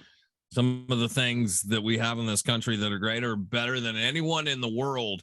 This whole thought that we are the greatest nation ever, when we fail to look at other countries that are doing things better than we are, and why we would not look to that as an example to be like, oh, we could be doing that too. The arrogance of America for a long time has just become so out of control. Best nation ever. There's a lot of people that are doing it better than we are, dude. Sure. And if we could learn from them, we could continue to grow as a country and get better. I don't know why we have to say that we are the best. Hey, we're a great country. That's the truth. But I don't know why. Best? I don't know. In a lot of areas we are. In a lot of areas we're not. Absolutely true. And I don't know when becoming progressive became a bad thing. You know, we're supposed to be progressive. Progress. That's the whole point. It's somehow that got demonized, that us crazy liberals just want to make things better. The same thing. You guys are running on a platform of Make America Great Again. Like, you guys want progress too. It's just kind of a shitty progress. You want. That's a really good point, Nick. The part of their slogan embodies progressive. You know, if we're trying to be great again, you got to make progress, right? But, yeah, right. That's funny. Just so we know, there are several people in the comments that agree with us that have said, like, you know, your facts, speaking the truth, totally agree. Yeah. Like, you know, this really has become a thing where they've taken over the flag. So, but, you know. Yeah. Let's see. What was our other good posts here? We had another political one. If Trump was Pinocchio, his nose would stretch the width of America. Oh, okay. That's profound. That's deep. And let's see what else. What was the other good one here? We were talking about green politics last week about the fact that hybrid cars aren't perfect, but again, they're progress, not perfection. So we should be, Right. putting our efforts into it and solving the problems that come up. Yeah. This is a good example of liberals being in a circular firing squad like Obama warned us all not to do. So this guy agrees with us as far as progress, not perfection. Green economy is a good thing. But then he said, this is so unbiased. Engine tech has increased so much that we have hydrocarbon based fuel that is a net zero carbon gain. There's your real solution.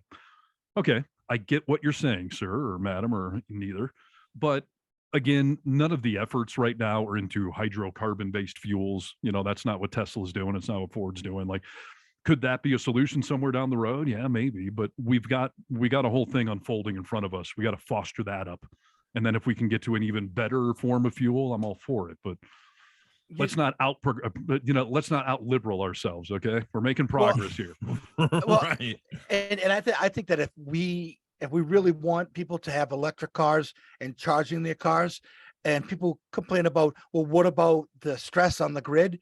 Well, why don't you have solar panels on everyone's houses with batteries in the people's houses as well? You come home, you plug your car in, and it's drawing the power from those batteries to charge your car that you got from the sun. And then that way you're not pulling any power from the grid. I think it's a wonderful conversation to have. I often think that we, as privileged people, don't always think about, there's folks out there that, if they blow their tire, that $50 changes their entire month of finances, and they may not be able to eat. You know what I mean? Like, there's so many areas in this country that are so poor and impoverished that to get to something like that is, I can't ever see it actually happening.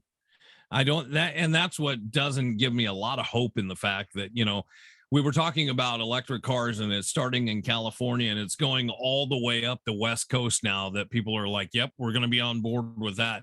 And then it'll start moving over. But it's when we get to the middle of our country that we're going to, I think, at least I feel, have a lot of problems with this expanding nationwide. I mean, gas is definitely here to stay. We're dragging them along. That's the whole point of the biggest part of the country, California. I understand, but we're going to have to reach those people who, you can reach them on the side of the road when their cars run out of gas. Yeah. Well, Nick, a little bit to your point there. I mean, I'm dealing with it right now. My car, was in an accident recently, an Uber thing. Yeah. And because of the insurance, I have to pay a $2,500 deductible. Yeah. To the body shop. And so they called me today and they said, hey, your car's ready. You can pick it up tomorrow. Well, that's awfully nice, but I'm still kind of scrambling to put together the $2,500 to be able to pay my portion of the deductible, the deductible to get my car back. I just went through this exact same thing. It took me almost 3 months to get my car repaired. I got hit by a deer. It damaged multiple quarter panels. So, and they originally told me it could take up to 6 months because of all the COVID related part delays and labor shortages. And how long did it take you to get your car fixed? Almost a month. Oh, see, you're pretty lucky then. I mean, back in the good old days, it would take a week, but yeah. Bigger city, right? I know, but I also didn't have several quarter panels. What I had was my front hood was dented, and I had a bumper that had to be replaced and a windshield that needed to be replaced as well. So it wasn't as extensive damage wise. Although if you saw my windshield, you look bad, dude. I was worried about you when you sent me the pictures. I was like, well, both of you and your accidents. When you sent me the pictures, I was like, are you okay? Yeah, but for me, a deer bounced off my car. Brewski, what bounced off your car? A 20-year-old scooter driver. Right. Was it a scooter or a moped? It's a scooter like a Vespa. Oh, okay, but not the kind you stand up on, like a razor scooter. Yeah, no. So, Brewski hit a guy. I mean, come on, how did that end? A guy Well- hit Brewski. Let's be clear. Oh yes. Okay, sorry. I was making a left turn. He was going at 50 miles an hour on a scooter. And mind you, that Damn. scooter he was riding is capable of going 90 miles an hour. Ooh, I that's, looked up- Unreal. that's a heck of a moped. There. Yeah. Yeah, I actually looked at the tech specs based on the VIN from the police report of the scooter, and Wow. the top speed on that is 90 miles an hour. And Yeah. I was making that left turn, and they came out of nowhere. They hit the front of my car. It's two guys on a scooter. They went across the hood of my car. The person who was at the controls of the scooter hit my windshield, bounced off my windshield. They both flew off to the left. They both did a 360 in the air and hit the ground. No Wow. airbag deployment No. No. Well, you got No. lucky there. for you Yeah. either, Harness. You got lucky too, dude. I mean, I got real I- lucky. That deer almost came through my front windshield. So Yes. Wow. It was head on. I thought it was like when you said it hit you, I thought it hit you on the side. Well, it did, but I was going 55 miles per hour. So if I had been just a half a second slower, it would have hit right on the front of my car. And Right. yeah, it hit right on the front, on the side, smashed its head in Yeah. the windshield, and then just tumbled down the side of the car, just trashing every quarter panel. It was Now- crazy. No, wouldn't have been now, as bad if it would have hit the other side, dude. did you take the deer? A Did you little take the deer inside joke home? there. Sorry. Did I take the deer? Yeah, I threw it in my trunk, and Nice. we had some venison burgers that night. Obviously, I mean, come on. Yeah. Well, I mean, you can't just let it sit there on the side of the road. No, this was California, not Nevada. So Nevada will let you take anything off the side of the road. and California, it was still dark permits. outside, wasn't it? It was like 5 a.m. yeah, it was. Oh yeah, man. yeah, no, that was fun. So, Yeah. Good times. all right. Speaking of our social media postings and all that, I do have an update on something that we posted that did get quite a few views. I'm going to say at least 1,000 between the couple of platforms that we posted it on. Give it to us, Harness. Give it to us. Well, so the clip was about to text or not to text, and we were debating. Oh When should I be reaching out to this woman? You know, on previous episodes, we've gone over the fact that I've recently been through a crazy breakup and I'm single again and getting back out in the dating world. But, you know, like 3 years ago, before I was in my last relationship, I had met this lawyer from Reno. We had a first date the first week of March 2020. And it was a good first date. It was Phenomenal. That, my friend, is great. absolutely Wonderful. phenomenal. It's wonderful. Those are all correct ways to describe the first date. It was sparks flew. We had a great time, 2+ hour dinner. We set up a second date. We kissed at the end of the whole thing. Like it was a real deal. Nice. Yeah. But again, this was the first week of March 2020. So the second week of March, the world shut down from COVID. What a And that- bummer, dude. Bad timing. It was so awkward because, you know, we had no real foundation to build on for trying to do some sort of distance thing, you know? We Yeah. had this great first date, but we don't really know each other super well. So we spent the first 2 months of COVID trying, like texting back and forth every few days. I tried to come up with like, is there some FaceTime game we can play? Or like, I was trying so hard. You And, were really trying, dude. You were I coming was. up with all kinds of online games. Answer a question, I'll answer a question. You really Yes. tried to make it work. I was, because I was so into this woman. And then, you know, the gap over those first couple of months of COVID just kept getting bigger and bigger. And then I met Hillary, the woman who I, you know, went through this 2+ year relationship with. So I told the lawyer from Reno that, you know, I'm really sorry, but I have met someone else, and I feel like I have to pursue what's, you know, right in front of me. And she's willing to come during COVID and meet in person. You and I, you know, said we weren't. So yeah. So 2.5 years later, I go through this entire relationship, this breakup, and as I've told Nick, and as I mentioned on the air here, like, never quite forgot about that attorney. And every time I would have some bad fight with my ex, I would start to wonder, like, did I make the wrong choice? Should I have waited a little longer? Should I have, you know, waited out the great pandemic? So as I'm getting back in the dating world, In we've all fact, been- your ex even asked you. yeah. And you know what's so weird? I brought that up in therapy yesterday, and my therapist commented on that. So a couple of months ago, you know, my ex was so fascinated by my speed dating rounds, you know, 3 years ago. I went on multiple first dates. One time I had 7 first dates in 5 days. So double booked, you know, some of the days. And I was just trying to meet as many single women within a 2-hour radius of where I live as I can, because I figured it's a numbers game. You got to meet them all so you can find out who's worthy of second dates. And yeah, my ex was fascinated by that. And a couple of months ago, she brought up to me, she said, hey, remember that lawyer from Reno, like in your speed dating stuff? Like, what if she was the one? And it caught me off guard as to why she would bring that up. And my therapist, when I told her the story yesterday, she was like, oh, wow, like she's been over you for months then. And I'm like, what do you mean? She's like, no woman would say something like that unless they were fishing or trying to, you know, push you out the door. Gauge Yeah. your Really? level, like, Yeah. So yeah. So she brought it up. Interesting. You know, what if she was the one and now you're here with me? And I looked at her and I said, well, if she was the one, then why am I here with you? And now I'm not there with her anymore. When So- you said that, when you had to answer that question and it kind of caught you off guard, Yeah. was that the best thing that you could come up with in that moment, or is that how you really felt at the time? Both. I mean, it was a good Yeah. answer, I feel. And Yeah.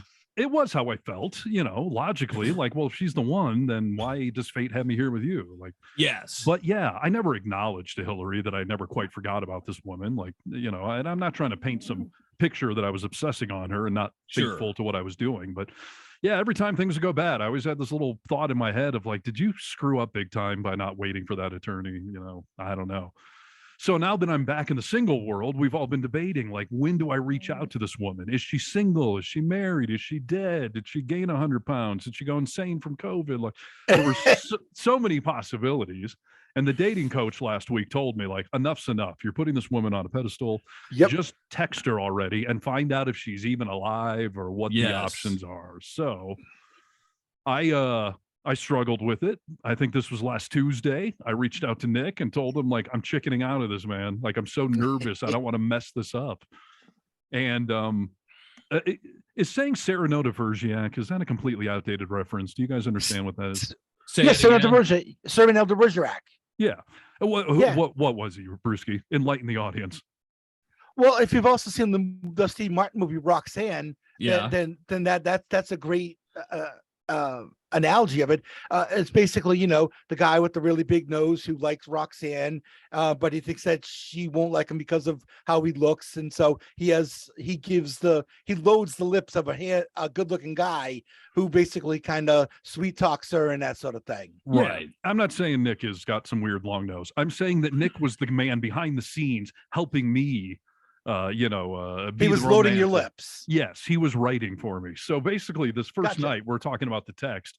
I tell Nick, I send him the text that I had planned to write to the attorney, and it said something like, you know, hi Sandy, it's been a while. I guess my first question is, am I even saved in your phone? Like, do you know who this is? And I thought that was maybe a good coy, sort of playful way to reach out to her. Nick, what was your thought? Nick Just didn't get like to it, dude. Just you can. This is not a game. Like, let's Right. just say, let's go straight to it. We just did that. I told Steve this because Steve is a classic overthinker. I mean, he overthinks everything, and Yes. sometimes, you know, his end result is usually a good one, but he laments and goes through these gymnastics in his brain that it makes him suffer. So I'm like, look, dude, this does not need to be a long, drawn out 20 question thing. This should be about 5 lines and just boom, get it out and go. Yeah. So Nick wrote a text and sent it to me and was like, what do you think of this? And I was like, well, that's better than what I wrote, actually. And I think Nick sent me a meme of like the guy from Scream outside the house. He's like, dude, she's gonna don't play games. She's gonna think you're in her basement calling from down there. So, is? right. Hello, do you know who I am anymore? Knock, the knock, call is knock. coming from inside the house. Exactly. Get out immediately. Exactly. So Nick convinced me, like, don't be coy about this. Just tell her who you are. So I took Nick's text. I rewrote a couple of words, but Nick was my Cyrano de Bergerac, and he wrote the words for me. So last Tuesday, because I wasn't going to do one on a football day, because she's a devout football fan. So no Sundays, Mondays, or Thursdays. So last Tuesday, because I figured that gave us Tuesday and Wednesday. Absolutely. Good plan. I took the dating coach's advice. She said 7 to 9 o'clock at night is the ideal time to be, you know, reaching out to people because they're home and aren't doing things on some of those days. And Steve So anyway. told me, oh, it's 8 o'clock. I don't think it's going to happen. I said, you It's got getting too an late. hour, dude. And Right. Steve was like, isn't after 8:30 a little rude? I said, send that fucking text, dude. Yeah. are you saying I was overthinking this? Is that what your point is? So yeah, I send the text off, and the evening comes and goes. I go to bed that night with no reply, and I'm thinking, well, obviously, a great woman like that, I'm sure she's married, and or at least has a boyfriend or whatever it is. So I think I reached out to you, right, Nick, and told you like I'm heading off to bed, but no response. Sorry. Yes.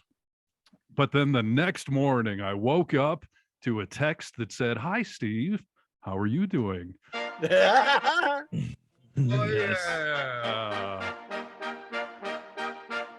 She's alive. A real champion. And she's a champion. Now you are a champion. Oh yeah. So yeah, we texted back and forth briefly, nothing overly involved, and didn't want it to be, but she did not forget who I was. She still has me on her phone, and she is single. Yes. All right. Yeah, All right. Applause for that. Just That is setting it crazy. up. I don't know how Yeah. it's happened. How did they do it? How is she still single? Well, and I told Steve, hey, we Well, don't that's a know if good she's question. been single this whole time. Well, she told maybe me- She she told may me have on- a relationship, right? she said that she is, quote, still single. Still Oh. single. Okay. So I don't know how to interpret that. Does that mean the entire pandemic you've been single? Still single since last we met? Once again, classic overthinker. You'll find out at some point in time here. Now that we've led up to, hey, I'd like to get together and hang out with you sometime. That was one of your texts back to her. Yes. Yeah, I wasn't trying to stretch this out or just out of the blue become pen pals again. Let's start texting back and forth. So after a couple of texts, I put it out there like, do you want to get together and get a drink, and talk about the last couple of years here? And she said, yeah, I'm still single, and yes, I'd like to get together and meet. So Well, they're awesome. now I will say we don't have anything on the calendar. I hope she's not blowing me off. But she told me, like, listen, I literally just got a puppy. I'm working at home for a few weeks to house train this dog. Like, let me get it house trained, and then I can, go out and have an evening. I feel like if she was blowing me off, why would she have even responded and, had the back and forth? So I'm optimistic, but that's Maybe what you it guys is. maybe you guys need to go and take a hike with the puppy. Yeah, I wish you would have gotten a cat. God, you got a dog, but okay, that's fine. Like, Dogs I'm are gonna have- awesome. No, I love dogs. I'm just saying, like, they're a commitment. The nice thing about Yeah. a cat is you can go on an overnight trip and just give it food and you can leave for a day. You can't do that with a dog, but no, I love dogs. I hope she got a cool dog. So yeah. Well, so I did make a big faux pas though, Brewski. You're gonna have to tell me how bad this was or not. So as I mentioned, she was a devout football fan. She actually declared divorce when her husband wouldn't stop talking during the Super Bowl years ago. She was like, enough already with you talking. I want She's a Steeler fan, right?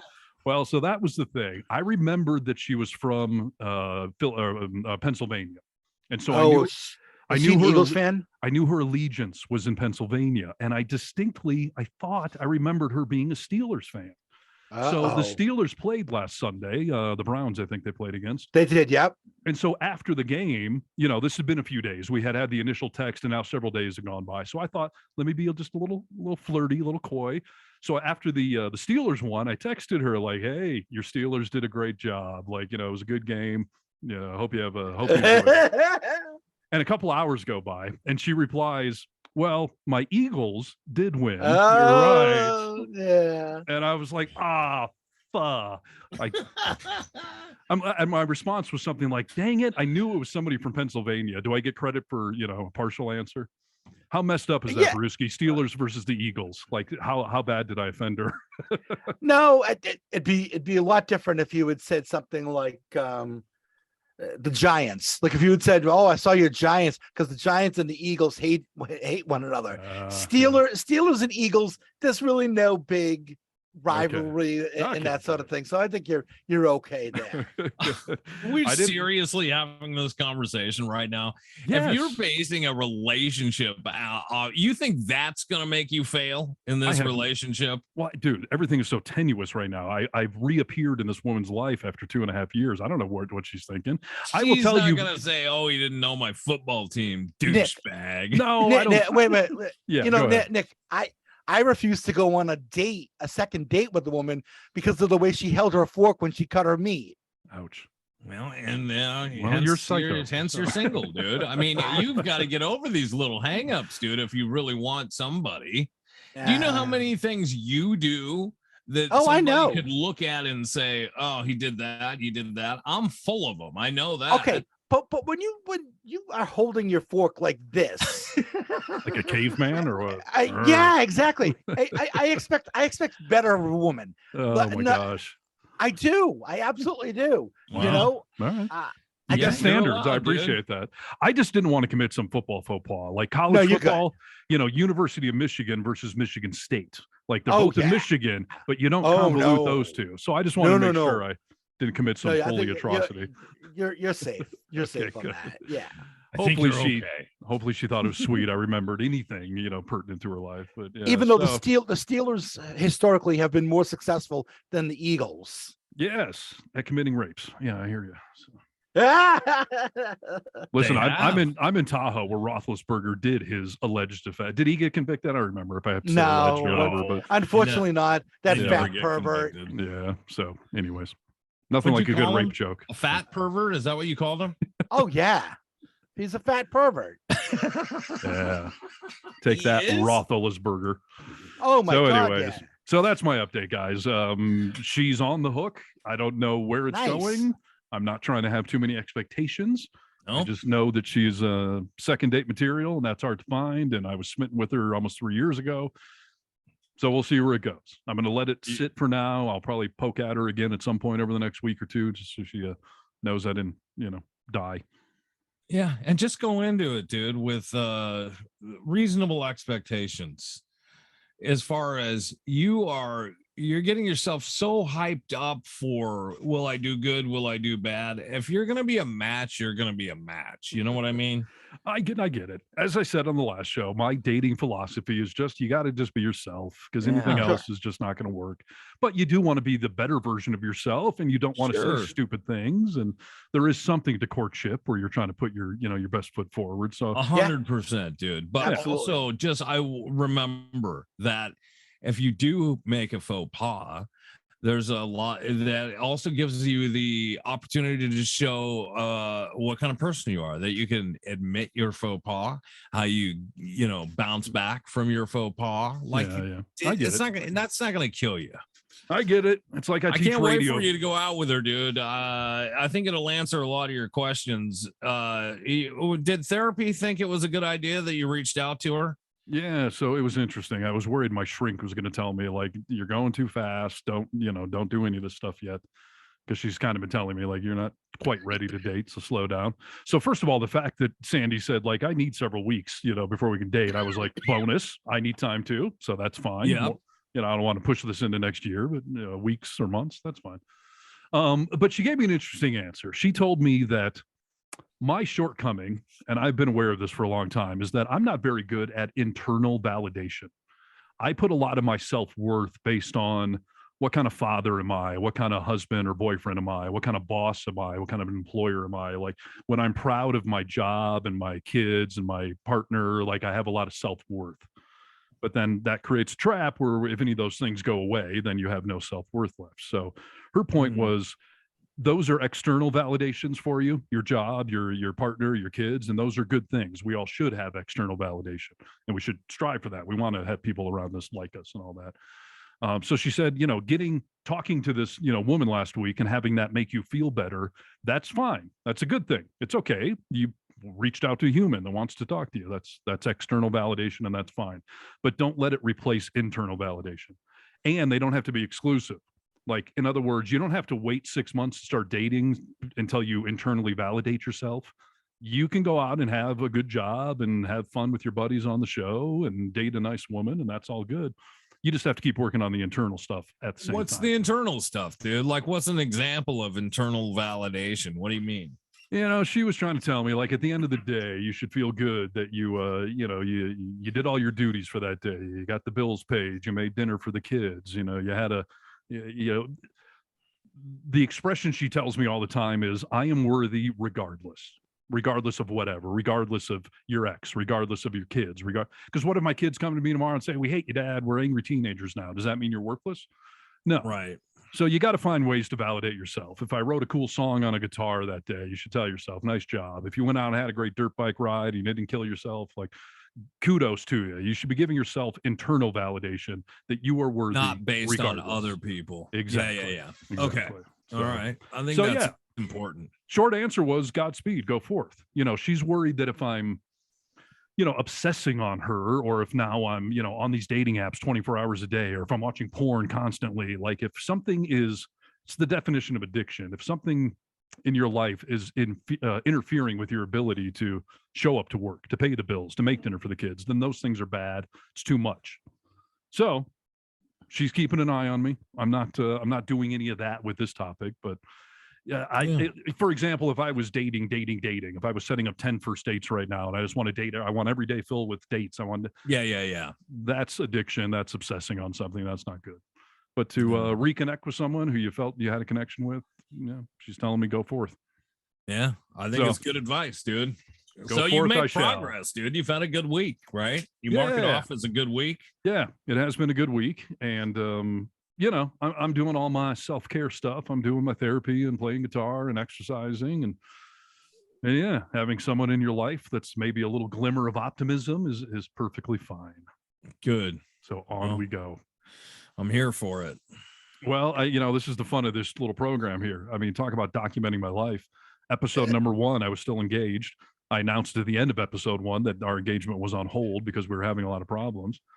Talked about the breakup. You're going to watch me in the dating world. We've been talking to this dating coach. Like, everything's going to be documented here. So can't we just time lapse this shit and Right? see where we end up already? I'm certainly curious to know. Yeah. Are we going to be playing this at some wedding in, years down the road? Like, oh, remember when they first met? Yeah. And I don't just mean for Sandy. It could be for anyone, but I'm just saying we're documenting all this stuff. So yeah, I can't wait to see how the show ends. Yeah. Neither can I, dude. Well, enjoy the journey. Isn't that what they say? Well, speaking of relationships and all that, we have had this dating expert on the show a couple of times, and we'll have her back before I have the first date here. And I've kind of put some of my other dating on hold at the moment. I'm talking to women on apps still, but I don't know, not actively. Hey, dude, setting anything has the updates you made on your app made you more appealing? Are you getting a lot of reach outs? It's funny. So the dating expert made some suggestions for my dating profile. And one of them was she wanted me to change my main picture to something where I was showing teeth, where I was smiling with teeth, which I don't like smiling with teeth at all. But I found a picture, and I'll tell you, I've had several women now comment on that fucking picture of me smiling with my teeth. See, dude. Yeah. So you can see the joy coming through. Yeah. So Julie Spira, she wasn't wrong, but women She's the apparently do real like deal. teeth. And I posted she wanted me having a picture with a guitar. So I took a picture of me playing guitar and I posted that. And I've had several comments on that now too. So, There you go. the Hey, expert Brisky, advice. Yes. did you do the speed date thing? The event hasn't happened yet. Oh, It's in a couple of weeks, but I wasn't sure if we were going to speak with Julie again. That's why I was asking her about it. Yeah. I did, however, put myself back on Bumble. Oh, yeah. Were you inspired a little bit by Steve, or you just taking something any of you the were tips? ready for? I was on there before, and then I got off there, and I don't know. I mean, I've had a couple of women like my profile, Yeah. but as you know, on Bumble, I can't send them a message until they have to initiate the contact first. Yeah, Nick does not probably know that, but yeah, the way Bumble works is if you see someone, you can like them and they'll see that and they can say, I accept your like, but they have to initiate the conversation. Once they've accepted it, you still don't get to contact them. The women are in control on Bumble. I Yeah. see. Okay. Yeah. So now I'm just kind of in a holding pattern because neither one of them has reached back out to me. I did have a woman that I was talking to on Tinder, no less. And I just said, hey, what, you want to talk sometime? And then she said, well, I got COVID and I'm really sick. And she's like, maybe once I'm done, when I'm feeling better, I can talk then, or I can text then. And I'm thinking, okay, you should send her some Avertamedicine or whatever that Trump stuff is. No, but my problem was, okay, if you're sick in bed with COVID, you can text with me. Yeah. Yeah, Just this is say the you don't- time to just- text, dude. Right. Just don't just say Yeah. you're not interested. So is she That's blowing what- you off? Is that what you're saying? She was, so I unmatched her. Yeah. Well, listen, dude, the oh. one thing I've learned is it definitely takes time on these apps. So let that Yeah. hook sit in the water for a while. Yeah, Let's but- go back even further, Brewski. Oh. This is something I forgot about until just right now. What about the girl you sent a note to in Reno or Vegas? Remember the girl you sent a letter to that you, Oh, you met up yeah. with? Any response? No response whatsoever. Oh, She should have had it by now. Yeah. painful. Oh yeah. I sent it beginning of September. So she's Well- just ignoring it? That's fucked up. She's not the right No. one for you, Brewski. I mean, it's I've done what I could. I've given her every way she could possibly call me, text me, or look me up on social media. Yeah. And that's the other thing. She could have looked me up on social media and saw them. I'm a raging liberal, and she's just like, "Fuck that guy," and she could have been that. You know what I mean? This Did is you the, get the sense when you were talking to her that she was conservative? No, not. I mean, the conversation didn't get that deep. I mean, we're basically talking about the night that was going on, the band that was playing. They were playing "Miss You" by the Rolling Stones, and so I was talking with her about that. And Listen, dude, Yeah. you got to take that letter, wrap it around a rock, and throw it through her window, and then you'll know she got it. Okay, she'll know you're Right. serious. You don't know that you don't have confirmation it was delivered, dude. Yeah, but dude, this is part of the terribleness of this online dating stuff. You don't know why people reject you. Is it Yeah. because of your politics? Is your height, your weight, your hair color? I have had women say, "I love beards. I hate beards. I want people with kid, no kid." Like it is just Well- rejection is running rampant, and you never know why. Oh, And yeah. are you being rejected? I mean, there's a very good possibility you Yeah. mailed this to a PO box. Did she I did. actually get it? Has she not got it yet? Is she busy? Is she on vacation? Who knows? Yeah. Rock mail. Come on. You All tried right, the well- rock mail, dude, and let us know how it works. Yeah. yeah. I'll go to her neighborhood and I'll throw it through her window. Yes. Yeah. That's my sound advice for everyone. Good. All right. So on this topic of relationships and all that, I've been talking heavily about this Gottman book, the 7 Principles for Making Marriage Work. It is apparently in the therapeutic world the number one guidebook for helping couples nowadays. And I've read the whole thing. I actually think it's a good book. I think there's a lot going on there. But I brought up on the last show that the fact that Nick and I know each other so well, there are quizzes in here that try to gauge the strength of your relationship. And I had told Nick, like, we should take one of these quizzes, and I'd be willing to bet we score very well. Probably better than my ex and I did, and probably better than the average couple out there. But do you want to do this? Do you want to take one of the quizzes? I do. Yeah. All right. So I don't know if we need to keep score per se. Maybe Brewski, keep some notes as we're going through this. But Yeah. take my glasses off so I can read. I know most people it's the opposite. I see. What am I, nearsighted? I can see near but not far. Is that what that is? I don't know. You're I've always far con- That's a Excited, good dude. question. It's the opposite of whatever it is. I always get it wrong. Nearsighted means you can see near but not far, and farsighted means you can see far but not near. Isn't that right? I think so. You're far. I think it's something like you're that. nearsighted. So I'm farsighted. I can see. No, I'm You nearsighted. can't You're see, right. dude. You're right. All right. So here's the part of the book. They're talking about something that he calls the love map, and The it love basic- what? the love map. Okay. It's basically how well do you know your partner? Because if you have a deep knowledge of your partner, when you get into trouble and fights and crisis, that there's a foundation there to work from. You know a lot Right. about them, so you can appreciate some of the background maybe to what's coming from. Sure. So this first chapter is trying to determine how strong your love map is. All right. Okay. All right. So these are true or false questions. And I guess I'll ask them of you, Nick, and then I'll answer them back for you as well. So I can name my partner's best friends. Yes.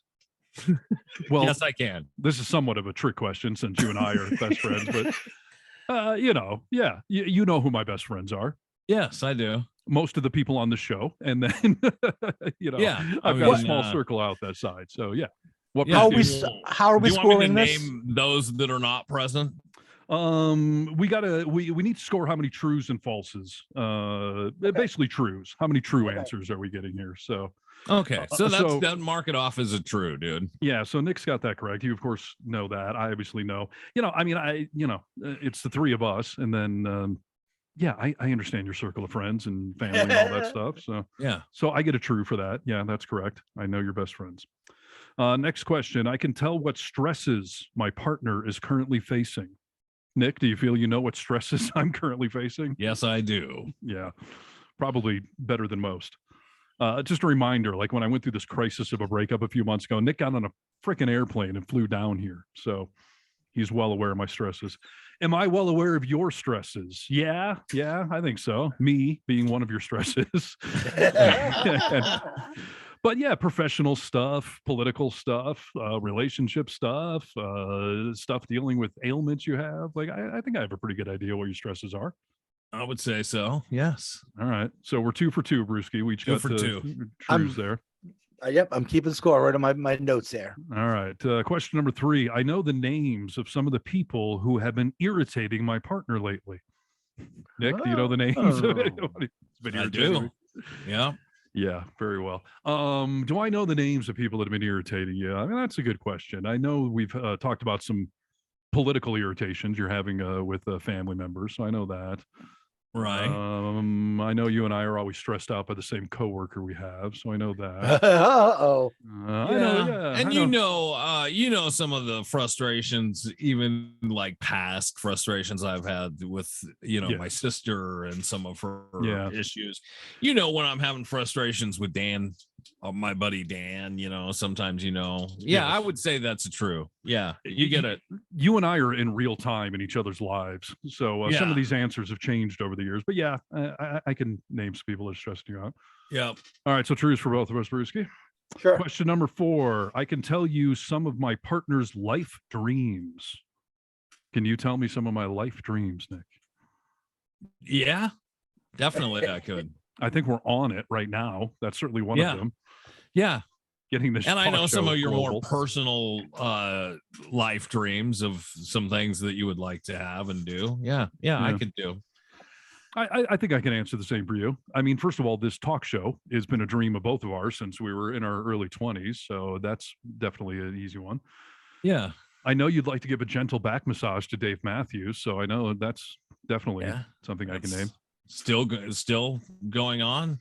And So, by the yeah, way, I think- are you trying to blur the editing of each of these shows? Are you going to wear a Dave Matthews shirt in every show? No one will ever be able to tell that you've changed. Because each one You of know our what, shows so far, you've worn a Dave Matthews t-shirt. I just want I've to point had that one out. on every show. Yes. Wow. Oh, you know what? No, I did not, because I almost wore a t-shirt today that said "More Than a Feeling," which I think I was wearing for our first podcast. Was it? I gotta go back You and made a look. comment on it. I know at least 3 out of 5 now you've had a Dave Matthews shirt on. Probably true. I've got a lot of merch. He's got 7 versions of each shirt though, so they're clean Yeah. people. All right, truths for both of us, Ruski. Question number 5. I am very familiar with my partner's religious beliefs and ideas. Do you feel you're familiar with my religious beliefs, Nick? I do. Yeah. Oh, And what are those? You don't subscribe to a religion per se. You do feel like there's something greater out in the world and a energy of this world, but yeah, you don't subscribe to a religion.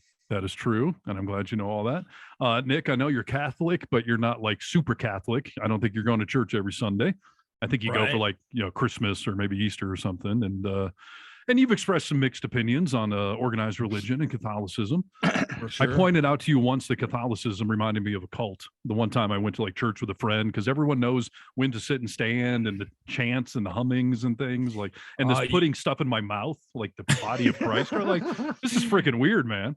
Let me tell you something, dude. Being raised as a cradle Catholic, which obviously just means that I've been in a Catholic church since I was a baby. Yeah. So some of these, I never looked at it as weird at all until we went to a mutual friend's mother had passed away, and we went to her funeral in a Catholic church. Yeah.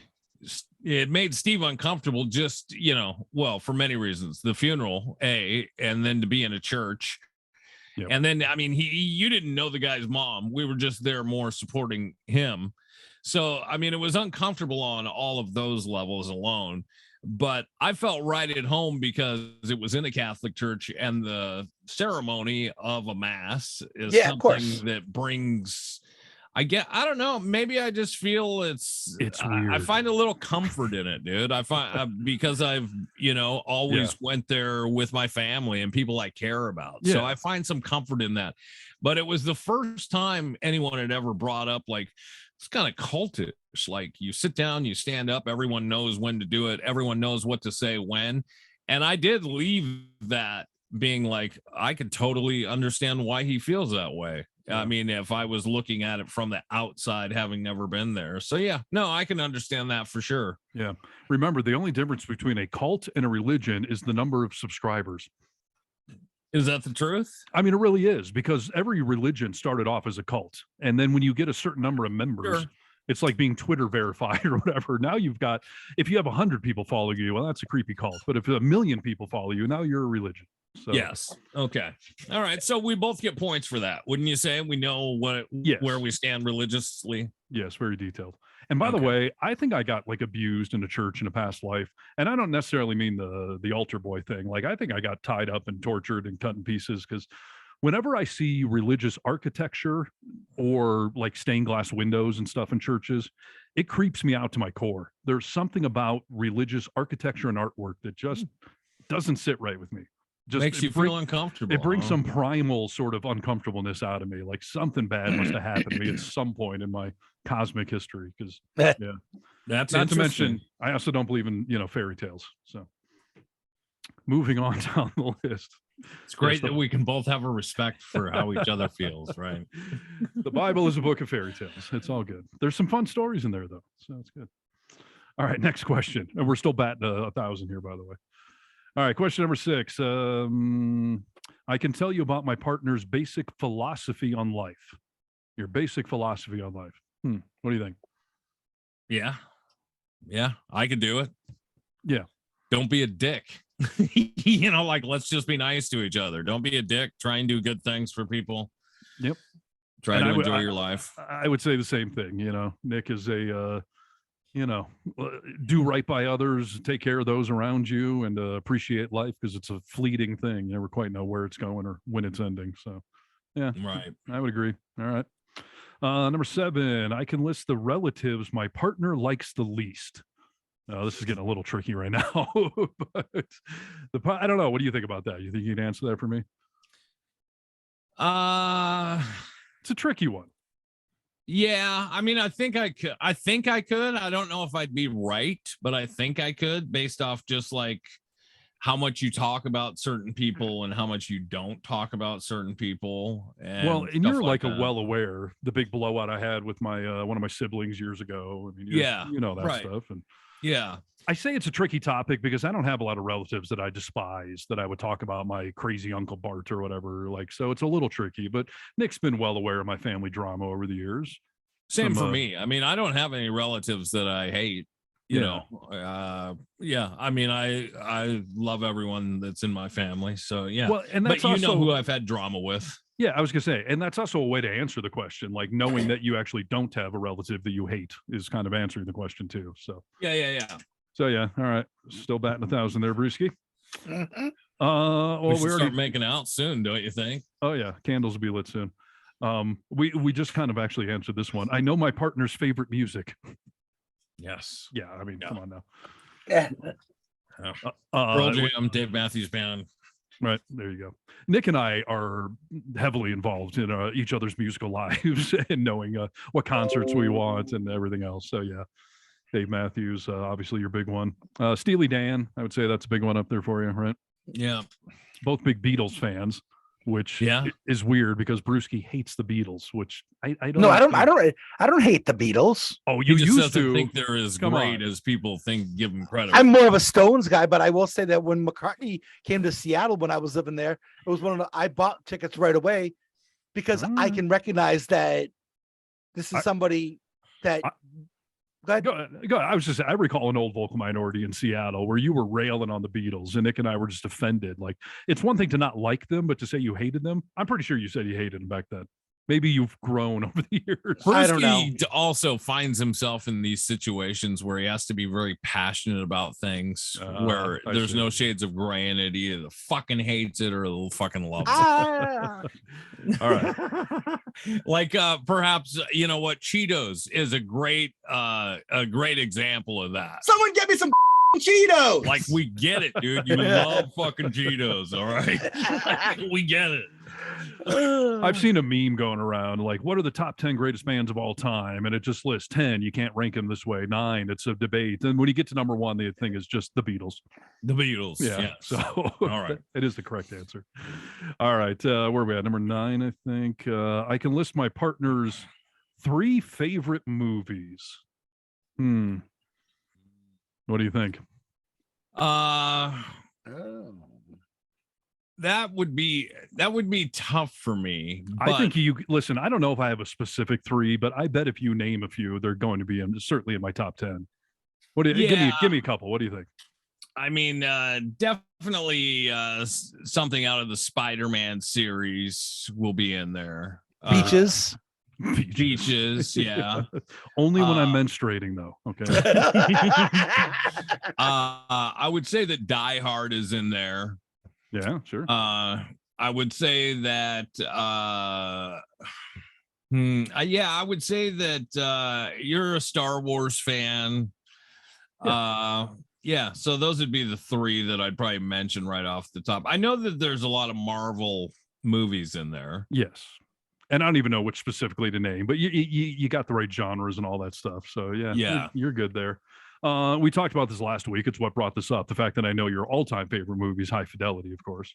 Right. Beyond, obviously Die Hard. I mean, we're both good blue-blooded Americans, so that's an easy one. Yes. Singles, I think we both agree is one of our, favorites. So yeah, Say Anything is one of my other favorite movies. Yes, yeah. Pump up the volume. Yep, I'm aware of all these. Brewski, all right, keep scoring is good here. You got it. Yep. All right. Favorite movies. My spouse is familiar with my current stresses. Didn't we already ask this one? Yeah. Maybe that was just life. Where was that one? I can tell you. Same answer. Yeah. Oh, I can tell you stresses my partner is currently facing. That seems to be the exact same question.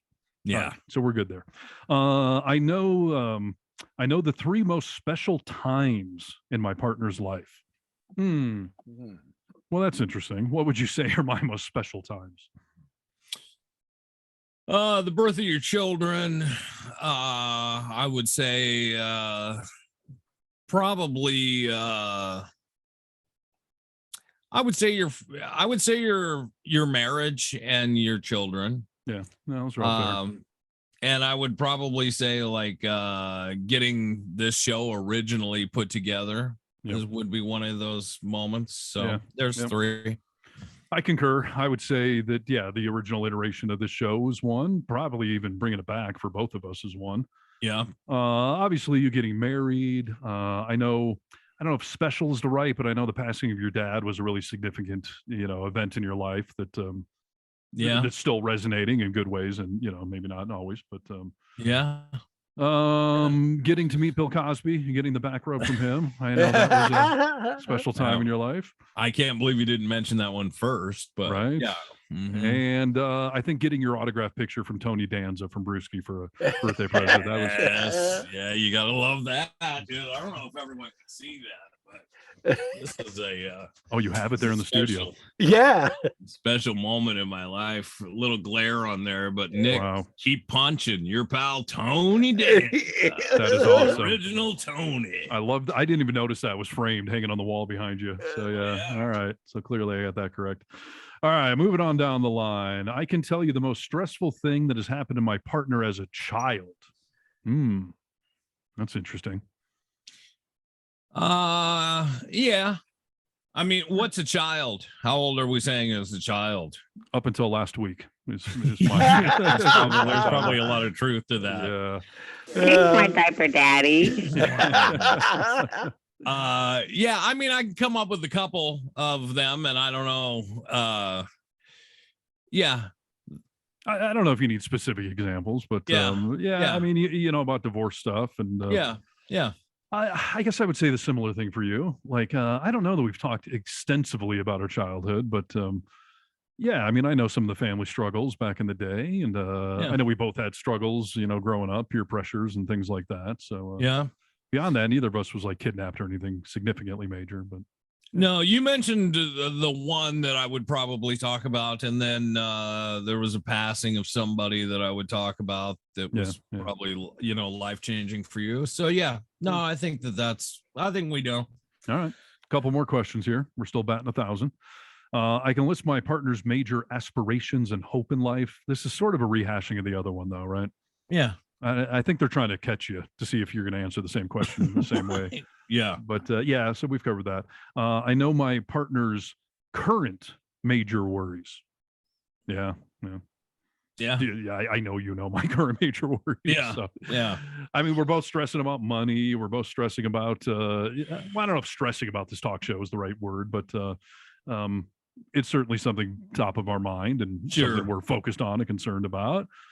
Yeah. The state of the world. I know we both have a lot of concerns about that. Politics, so yeah. Our mothers. Yeah. Family issues. Aging for sure. mothers. Yeah. Again, this is the same question earlier. Do I know who my spouse's friends are? So let's skip that. I know what my partner would want to do if he or she suddenly won the lottery.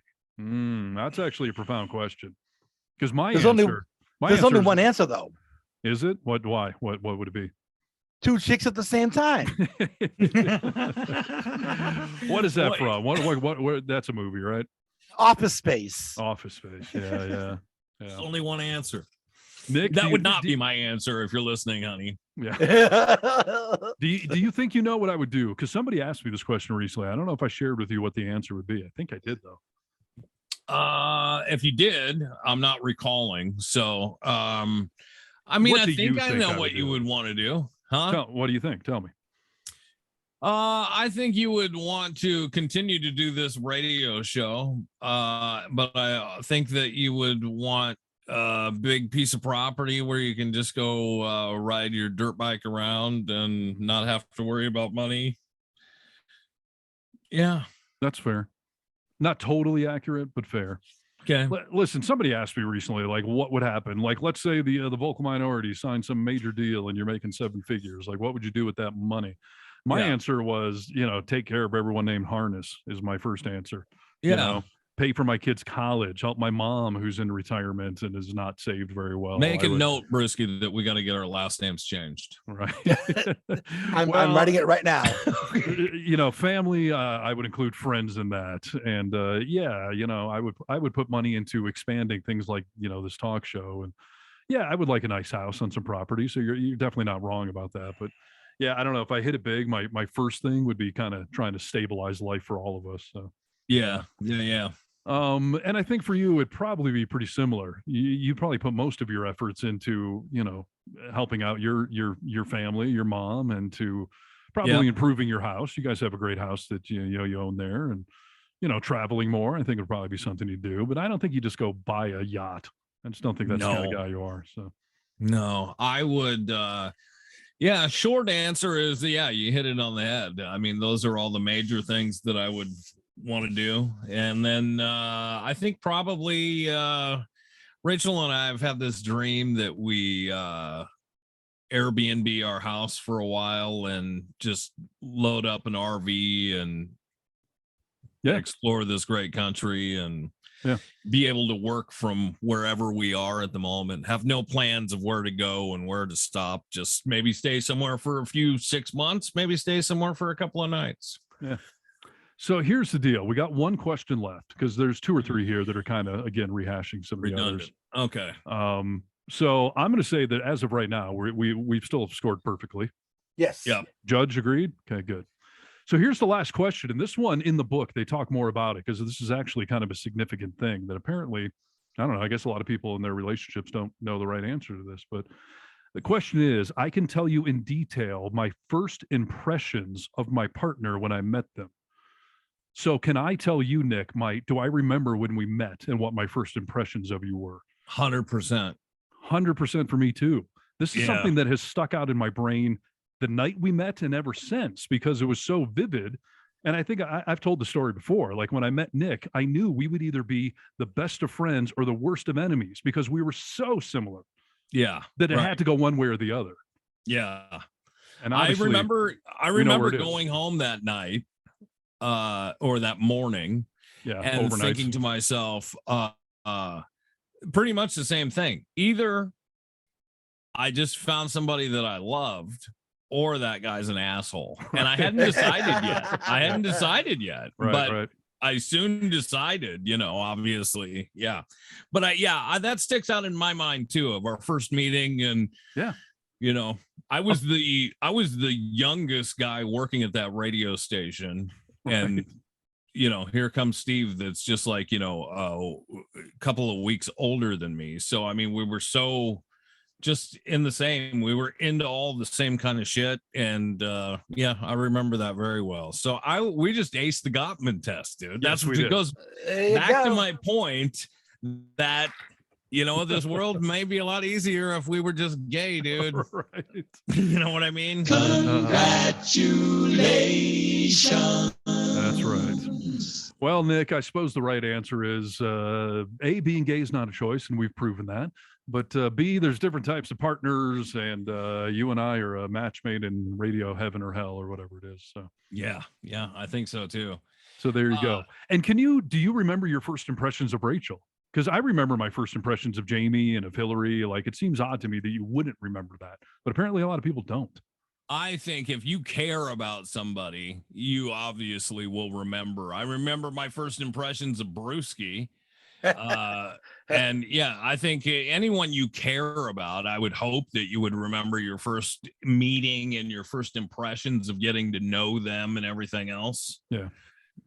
I was awestruck by Brewski when I first met him. I thought, here is a guy that I want to know, dude. I knew right away that I wanted to know you. I mean, the character side of Brewski's personality was something I was infatuated with right away. And then you get to know him and you soon realize that he's got a heart the size of China. He's got a big heart. You are a champion. So yes, he is a champion. Yes, please. Please. A real champion. Yes. Yes, you are.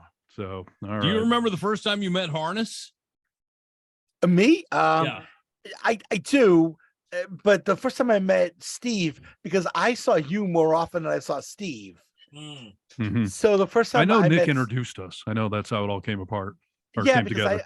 I used to run the board before you guys would go on the air. Yes. And so Steve and I only had limited conversation, and it was you guys also kind of running around getting everything set up. Yes. So there wasn't a whole lot of interaction or anything like that. Yeah. On we go. I have one Yeah. last dating thing to debate real quick, and then we can move on. And we're about 2.5 hours into this, so we got to wrap this up for 3 hours. On the show last week, I was talking about the fact that I know this couple around here where the guy is 50 and the woman is 30. They have a 20 years age gap. And, the dude's, he's a good looking older dude. The woman is smoking hot, might even be the hottest woman in this town. And I just thought, like, is that terrible? Can I be the almost 50-year-old guy who's got the younger, hotter woman now? And Nick, you actually said something to me that I don't, you rarely say to me. You said that it was offensive to say that I might want to date a younger woman. No. Well, let me be clear. I wasn't saying it's offensive to me. That I was saying that women of a certain vintage. I will say this is Rachel and I have been married for a while now. I see that men and women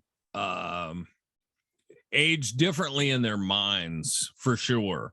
Yeah. And society looks at men and women as they age in a different way. And I know it can be a harder thing for women to go through as they're aging.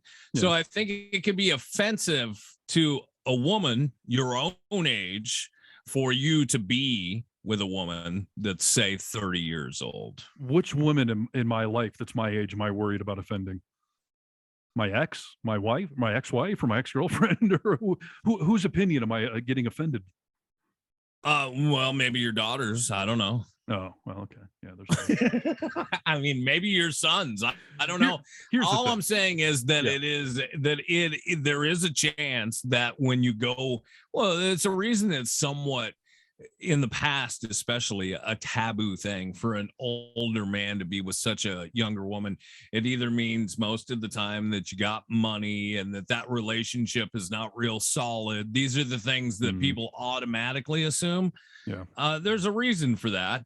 I'm not saying that it could never work. I'm just saying, like, here's some things you should think about. Maybe it would be offensive to certain people. I was watching. more saying it for that dating expert that was on here of like, it's a great example. A woman her age who is out in the dating field, that she may find that offensive for a guy to be going for a much younger woman. Like, what's wrong with me? What don't I have? Love is ageless, Nick. Love is ageless. I was watching a Keep stand-up telling special the yourself other day, and the comedian called out a couple in the front row, and he was like to this younger woman, he's like, "It's nice of you to bring your grandpa to the comedy show." And they were like, "We're on a date." And he was like, "Hold on, like, how old's the woman?" She was like 28, and the guy was 49. And the comedian got off the stage and like high-fived the guy. He was like, "Dude, look at this young piece of ass you got here. Like, high-five, like, you awesome, man." So I'm just wondering what the correct age limit is. We're not hypocrites, right, Nick? Are we hypocrites? No. I don't think so. No. All right. Yeah. So when I was 19, I was dating a 35-year-old woman, 16 years older than me. And that relationship went on for like 2 years. And every guy, my hand was sore from being high-fived repeatedly because she was hot. And she was this older musician woman in our town. And I was playing in a band. And every musician in Ann Arbor just drooled over this woman. And little 19-year-old, 20-year-old me was getting her. So that was a 15-year age gap if we round down. So should that not be my perimeter? Should I not be dating anyone from age 30 to 60, basically, since I'm in my mid-40s? Depends what you want, dude. We'll talk about that relationship right there. All that was sex. I mean, it wasn't ever going to be a long-lasting, meaningful relationship. Is that what you're looking for? That's a great question. No, I think I'm looking for a long-lasting, meaningful relationship. But if I can't find that right now, I don't know. Yeah. Somebody younger and hotter. Yeah. I'm not looking down not the on worst you at way to all, kill dude. time. And I'm not even saying that if I were in your situation that I wouldn't do it myself. I'm just saying it's something to think about, Yeah. Well, I've cut my dating filters off now with 30. Like, you can't start with the number 2. That seems too young. But yeah. Who are we to judge the maturity of a 31-year-old woman, Nick? Shouldn't we be open-minded? That's not 17. 31 is, you're into life. Listen, I will say this, that when I was 30, I thought I knew life. And now that I'm 46, I laugh at my 30-year-old self. Yeah. There's something that comes with life experience that you're not going to get. And that a person just at 30, while they may be mature, they don't have the life experience, so you're just going to have to account for that, dude. If it's important to you, great. If it's not, great. I don't judge. Okay. Well, the great Kip Winger once said, "Daddy says she's too young, but she's old enough for me." Right. There are so many rock songs that reference 17-year-olds that just haven't aged very well. I'm pretty sure Winger's one of them. The Beatles, we were talking about them. Well, she was just 17, if you know what I mean. Rick James. Rick James has a song called 17. Yeah, exactly. She was only 17. Yeah, but she was sexy. Well, there's so many oldie songs that go back even below 17 that is like, and oldies so artists songs that you can listen to. Jerry Lee Lewis dating his 13-year-old cousin or something. Yes. That's breaking every sort of rule. Family 13. Well, now Nick, we know that this particular artist actually made a move on someone that you used to work with and I used to work with, Mr. Conway Twitty. Who did we used to work with? Robin. Oh, really? Wait, you're saying Conway Twitty hit on Robin? When she was 15 years old, she was at a Conway Twitty show with her parents. And I think it was like in Spokane. And Conway Twitty, they were backstage. And Conway Twitty was putting the moves on her. And he actually has a song called "You've Never Been This Far Before." And when you listen to that song, I mean, it's just like he's basically giving you a play-by-play of him basically defiling this underage woman. Wow. It happened that there See, were this so is not many what I'm talking oldie about. songs, dude, and this is where you're heading, Steve. No, Get no, your head no, out. That's what I'm saying. It's a little insulting to say somebody who's 30 would be anywhere near somebody who's 16 or 17 or something. Of course, it's a joke. I do wonder, though, as you date, this is something that obviously I wouldn't have to worry about. Do you think about what your daughter will think of just your dating? Who I know she'll obviously care who you're dating once she's introduced to them, but when you're going to date a woman, do you think about that? Like, what would my daughter think of this? Yeah, listen, intentions are everything. Like, where's this relationship going? So if I'm meeting someone serious who I think it's going someplace serious, I've got a rule, like it's got to be at least 3 months together before I'm going to introduce you to one of my kids or both of them. Yeah. So I would have a much better sense of that. If I started dating some hot 30-year-old and it was just for fun, then it's never going to go down that road. So they're never going to be introduced to my kids. So it's never going to be a factor. So yeah, but that's really not what I'm looking for, as we've been discussing thoroughly on the show. But you know, if I don't find valid second date material where I think something might be going somewhere, then I don't know, could be worse. You know what's so funny to me? When I was 19, banging a 35-year-old, 35 seemed so old to me. Oh yeah. And now we're talking about a woman in her early 30s, and like that's like she's young. Like now that's So some, young, yeah. cradle No, robber or dude. something. Like perspective is everything in life. Yeah, it sure is. We've definitely hit a mark in our lives where things are reversed. Yes, they are. So, hey, dude, one of the things I wanted to talk to you guys about and just kind of get your opinion on, have you seen this whole story that has come out with Martha's Vineyard? With the immigrants being shipped there? Yeah. Well, so the gist of the story is, who's the guy in Texas?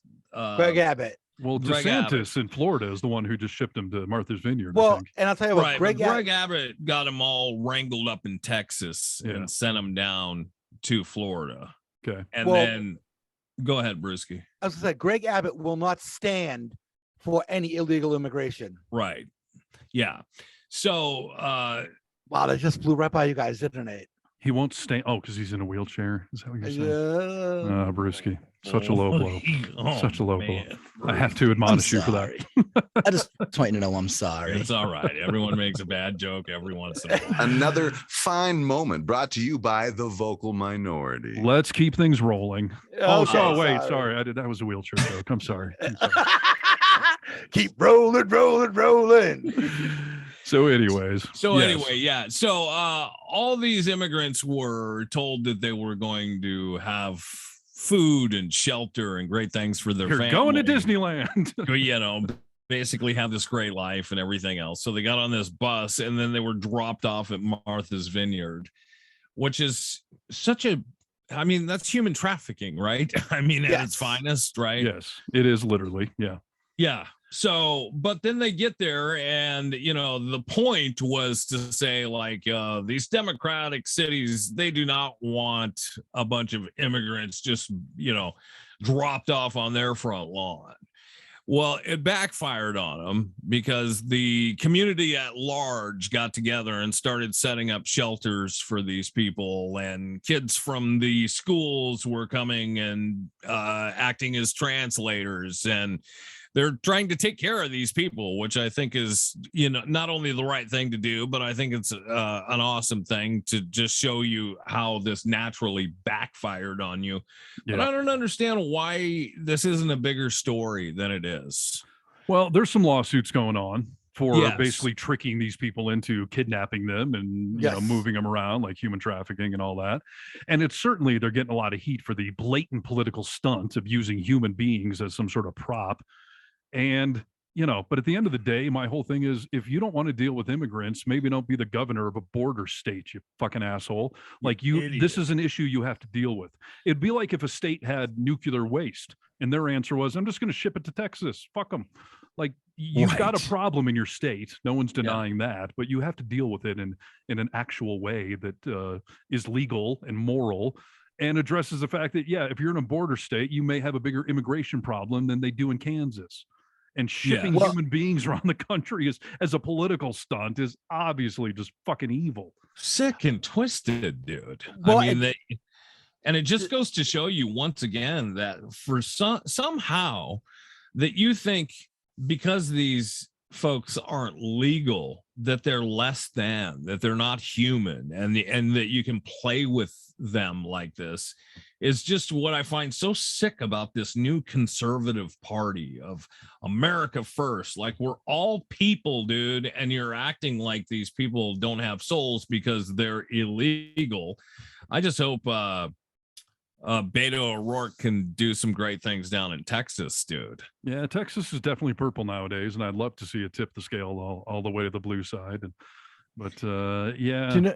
Do you know what's something that goes underreported about that whole story? What is? Do you know what political party my governor here in Massachusetts happens to be in? I'm assuming the blue side. Yeah. No, he's a Oh, really? Republican. Oh, okay. Yeah, his name is Charlie Baker, and he's a Northeast Republican, which is much different. Reasonable Republican.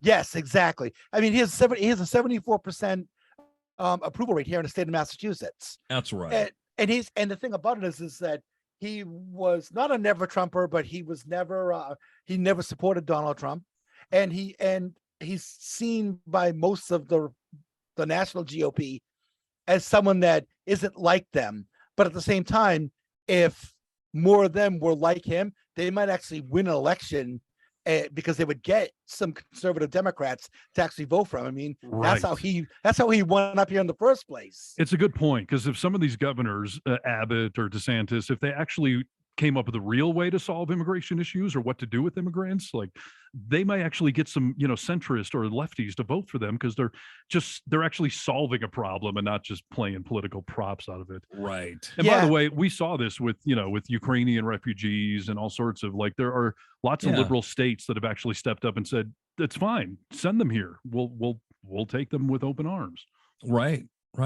There's just this assumption that we're going to all reject them and push back on them like conservatives do. And then they're a little surprised to see, like, no, Seattle said, yeah, send us a bunch of people from the Ukraine or Iran or whatever. We'll take them. It's fine. Right. That was a big backfire for him. I mean, that was incredibly stupid and inhumane, to say the least. Well, he thought he was going to drop all these folks onto. Now, the thing about Martha's Vineyard is that it is a very affluent island. Sure. And I mean, the whole idea was for them to drop all these people on all these rich people, and these rich people were going to freak out and say, we don't want them here. And like you said, Nick, that's not what happened. No. Yeah. Not what happened at all. P. Diddy invited them just into on a roll. What? Texas, oh, yes. Yeah. I mean, have you seen the whole Ted Cruz video that's been circulating with him talking about how we got this new infrastructure deal passed for this highway in Texas that he didn't vote on? Like, it's just so fucking embarrassing. Like, I don't know how you could do that. But at the same time, conservatives just don't seem to care about facts at all. Nick, keep in mind, Nick, this is the guy who completely pussed out when Trump called his wife ugly. Right. Yeah. He and accused his dad of killing Kennedy, by the way. Exactly. And then he goes and he completely becomes Trump's cockholster, Yes, completely. Yeah. It's insane. It's insane. I don't know where we sit. I'm glad I'm not in Texas. They talk about, so many people are moving to Texas right now out of Hollywood, out of Los Angeles, that they've had a lot of transplants as of late. I wonder how long that'll last for when you see what you're actually in for. These are the types of shenanigans. That's what we're doing here in California. We're spreading across the nation. We're taking over your little red states. Well, but do you know where they're all moving to, though? Where? Montana and Texas. No. In Texas, they're moving to Austin. Oh yeah, they're moving to the bluest city in the entire state of Texas. Yeah. So it's not like they're moving into like Alice, Texas, and New Braunfels. These really like rural areas. They're moving into Austin. They're moving into where all the Democrats are. Yeah. Even Joe Rogan lives in effing Austin, for God's sakes. He's so sick of liberals, but he lives He To moved Austin. Austin. Yeah. Yeah. Now, every time I hear about a state like Texas saying they want to secede from the rest of the country, I always say, go ahead. Go for it. Yeah, and then we're going to invade you and take you right back because we have tanks and an army, and you're going to have your, your assault weapons or whatever. But go ahead and leave, and then we'll just take you back. Well, no, we'll take the military the out of herd. there, and then the cartels will come over and take over Texas. Yeah, Yeah. exactly. See We'll how just you like lose it on it your as a own. whole. I don't think Buford and his AR-15 are going to be able to hold off the cartels. That's Yeah. the funny thing about the Second Amendment debate. I need to keep my guns for preventing tyranny. Like your Okay. AR-15 is going to take down a tank. I mean, come on, fucking Yeah. idiot. And the most highly trained, best equipped army in the entire world. Right, of course. We have police, we have army, they have helicopters and tanks, and But yeah, you got your 6-shooter. So good luck with that. Oh yeah, there you go, there, Gomer. All right, gentlemen. What do you want to do? We can do like one more news story, or we can wrap this thing up. Where are we at? Give us uno mas. All right, should we let's end with a little bizarreness. Should we do that? Yes. Well, does Brewski have anything? He hasn't got anything off his chest today. Do you have anything at all, Brewski? I just that have you one wanted- thing that I Sure. don't want to bring the show down with. Oh, great. But Okay. today would have been my dad's 72nd birthday. Oh, Cadillac Jack would have been 72 today. Well, that's cool. And though. we lost him 2 years ago on October 30th. Yep. And so I just wanted to wish my dad a happy birthday. You guys better love my dad. If you think I have a big personality, I'm nothing compared to what my dad was. So yeah, it's been fun throughout our friendship for you to be able to share all of your family with us, dude. But yeah, Cadillac Jack seemed like he had a big personality, and your sister makes a lot of posts on Facebook, dude. So I get to see a lot of memories pop up of Cadillac Jack. And yeah, well, a happy heavenly birthday to Cadillac. 72 today, my friend. thank you guys. I Thinking about appreciate you. it. No, Yeah. absolutely champion. I'm glad you can be able to do that shout out worldwide for Cadillac Jack. So there you go. Yes. What would All he right. have? What would he have wanted to do today? Favorite meal? Favorite Either drink? steak or ribs. That's what we Steak would or have been ribs. getting tonight. Steak or ribs with steak fries. And Cadillac liked to dance a little bit too. Get his groove Oh on. yeah, he did. Yeah. Yeah, he absolutely did. Yeah, he did. Yeah. Well, thanks for sharing it with us, Bruce. Well, thank you guys. I appreciate it. No, Yeah. absolutely. All right. And now it's Bizarreness with Harness. Bizarreness with Harness. Steve Harness. It's I love that. I just love you guys can't get through this open without laughing. That's funny. It's my oldie Steve Harness jingle right there. I love those jingles though. I can never. I can never. Classic. From any station, I love them. Yeah. Yeah, they're fantastic. Have you ever seen them recorded? They're even funnier. I put that on my dating profile. I've got my own jingle singing my name, ladies. I bet you don't have that, do you? All right, gentlemen, we got time for one story. You give me the Yes. topic, either nose biting or STDs. What do you want to hear about? Nose biting? Ooh, nose biting. Nose biting. Nose biting for me too. That's the way I would have gone. All right. And these are articles our ever diligent producer Brewski has sent over to me this week, so I appreciate it. All right, we'll save STDs for another show. But yeah, all right, nose biting. Beyond Meat executive Doug Ramsey accused of biting a man's nose in a road rage attack outside of a Wow. college football game. An executive of a vegan food products company. Let's just start right there. The guy's a vegan, and he just tried to bite somebody's nose off. I think that's a meat product. Yeah. Maybe he's trying to abstain from cannibalism, and that's why he started this vegan company. This is what happens when you don't get enough protein. Your body starts to crave meat from anywhere. So an executive of a vegan food products company has been charged with felony battery after making a terroristic threat after a fight outside of a football game in which he is accused of biting a man's nose.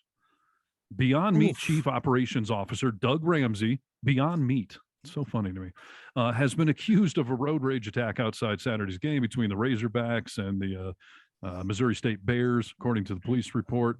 Police report says the 53-year-old Fayetteville man attacked another man who tried to inch in front of him in a parking garage traffic lane and made contact with a wheel of Ramsey's sport utility vehicle. Police officers responding reported the disturbance arrived to find, quote, two males with bloody faces.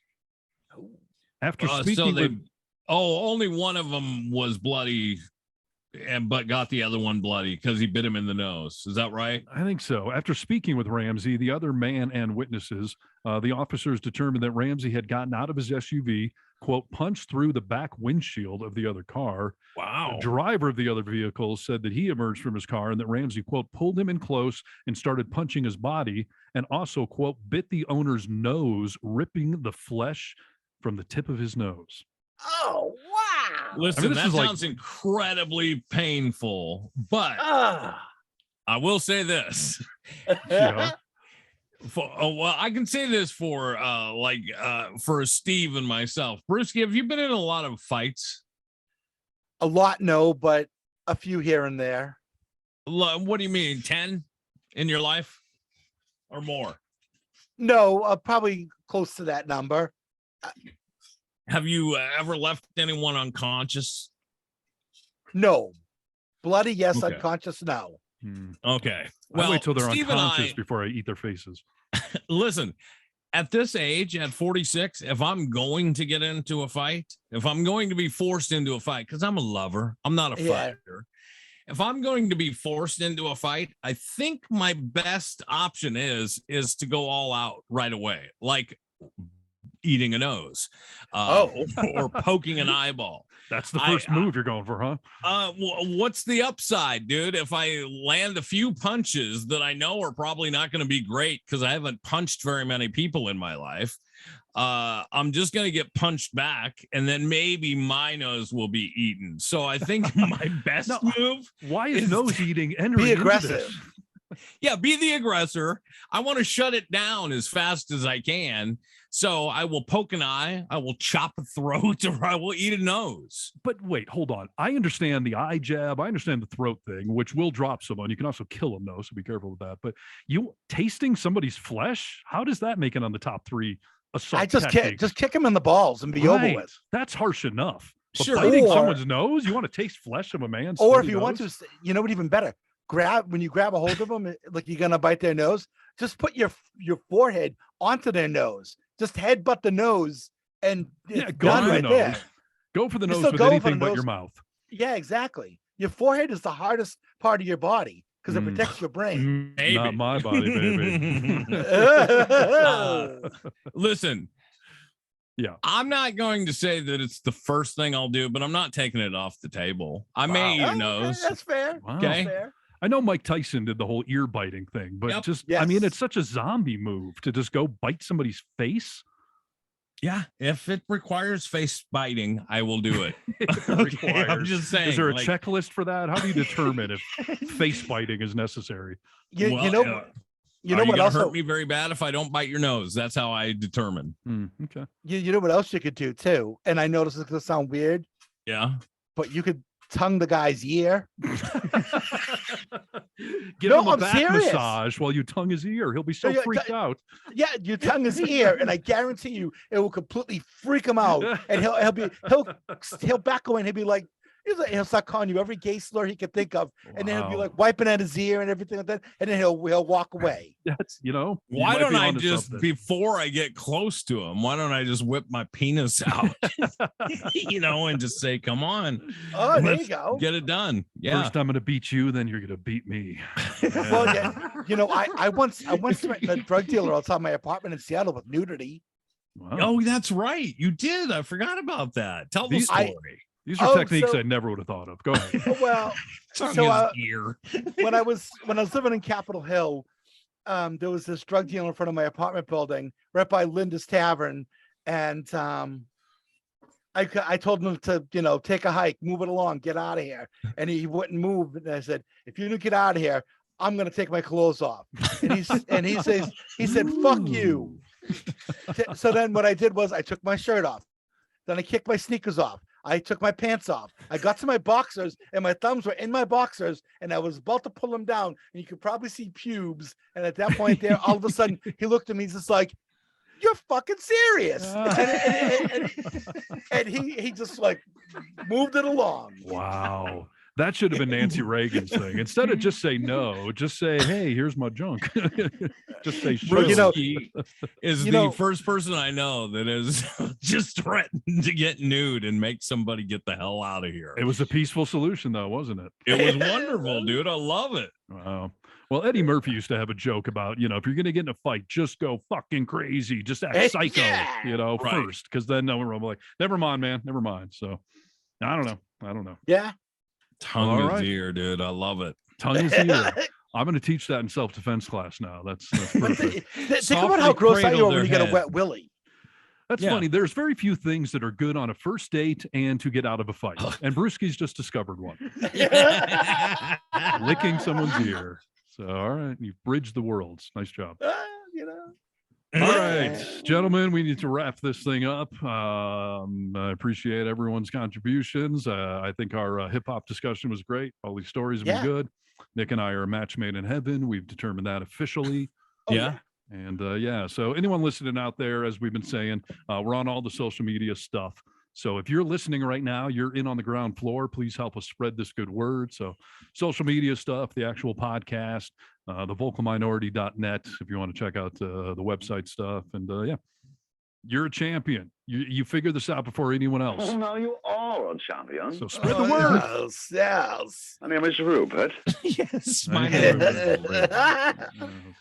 Get in the elevator and come on up to the penthouse with us, dude. It's only going to grow like a boner, and we hope you'll be along for the ride. Yes. So thank you for joining the program. Thanks for downloading, and have a good week, gentlemen. We'll be back, next Monday? Yep.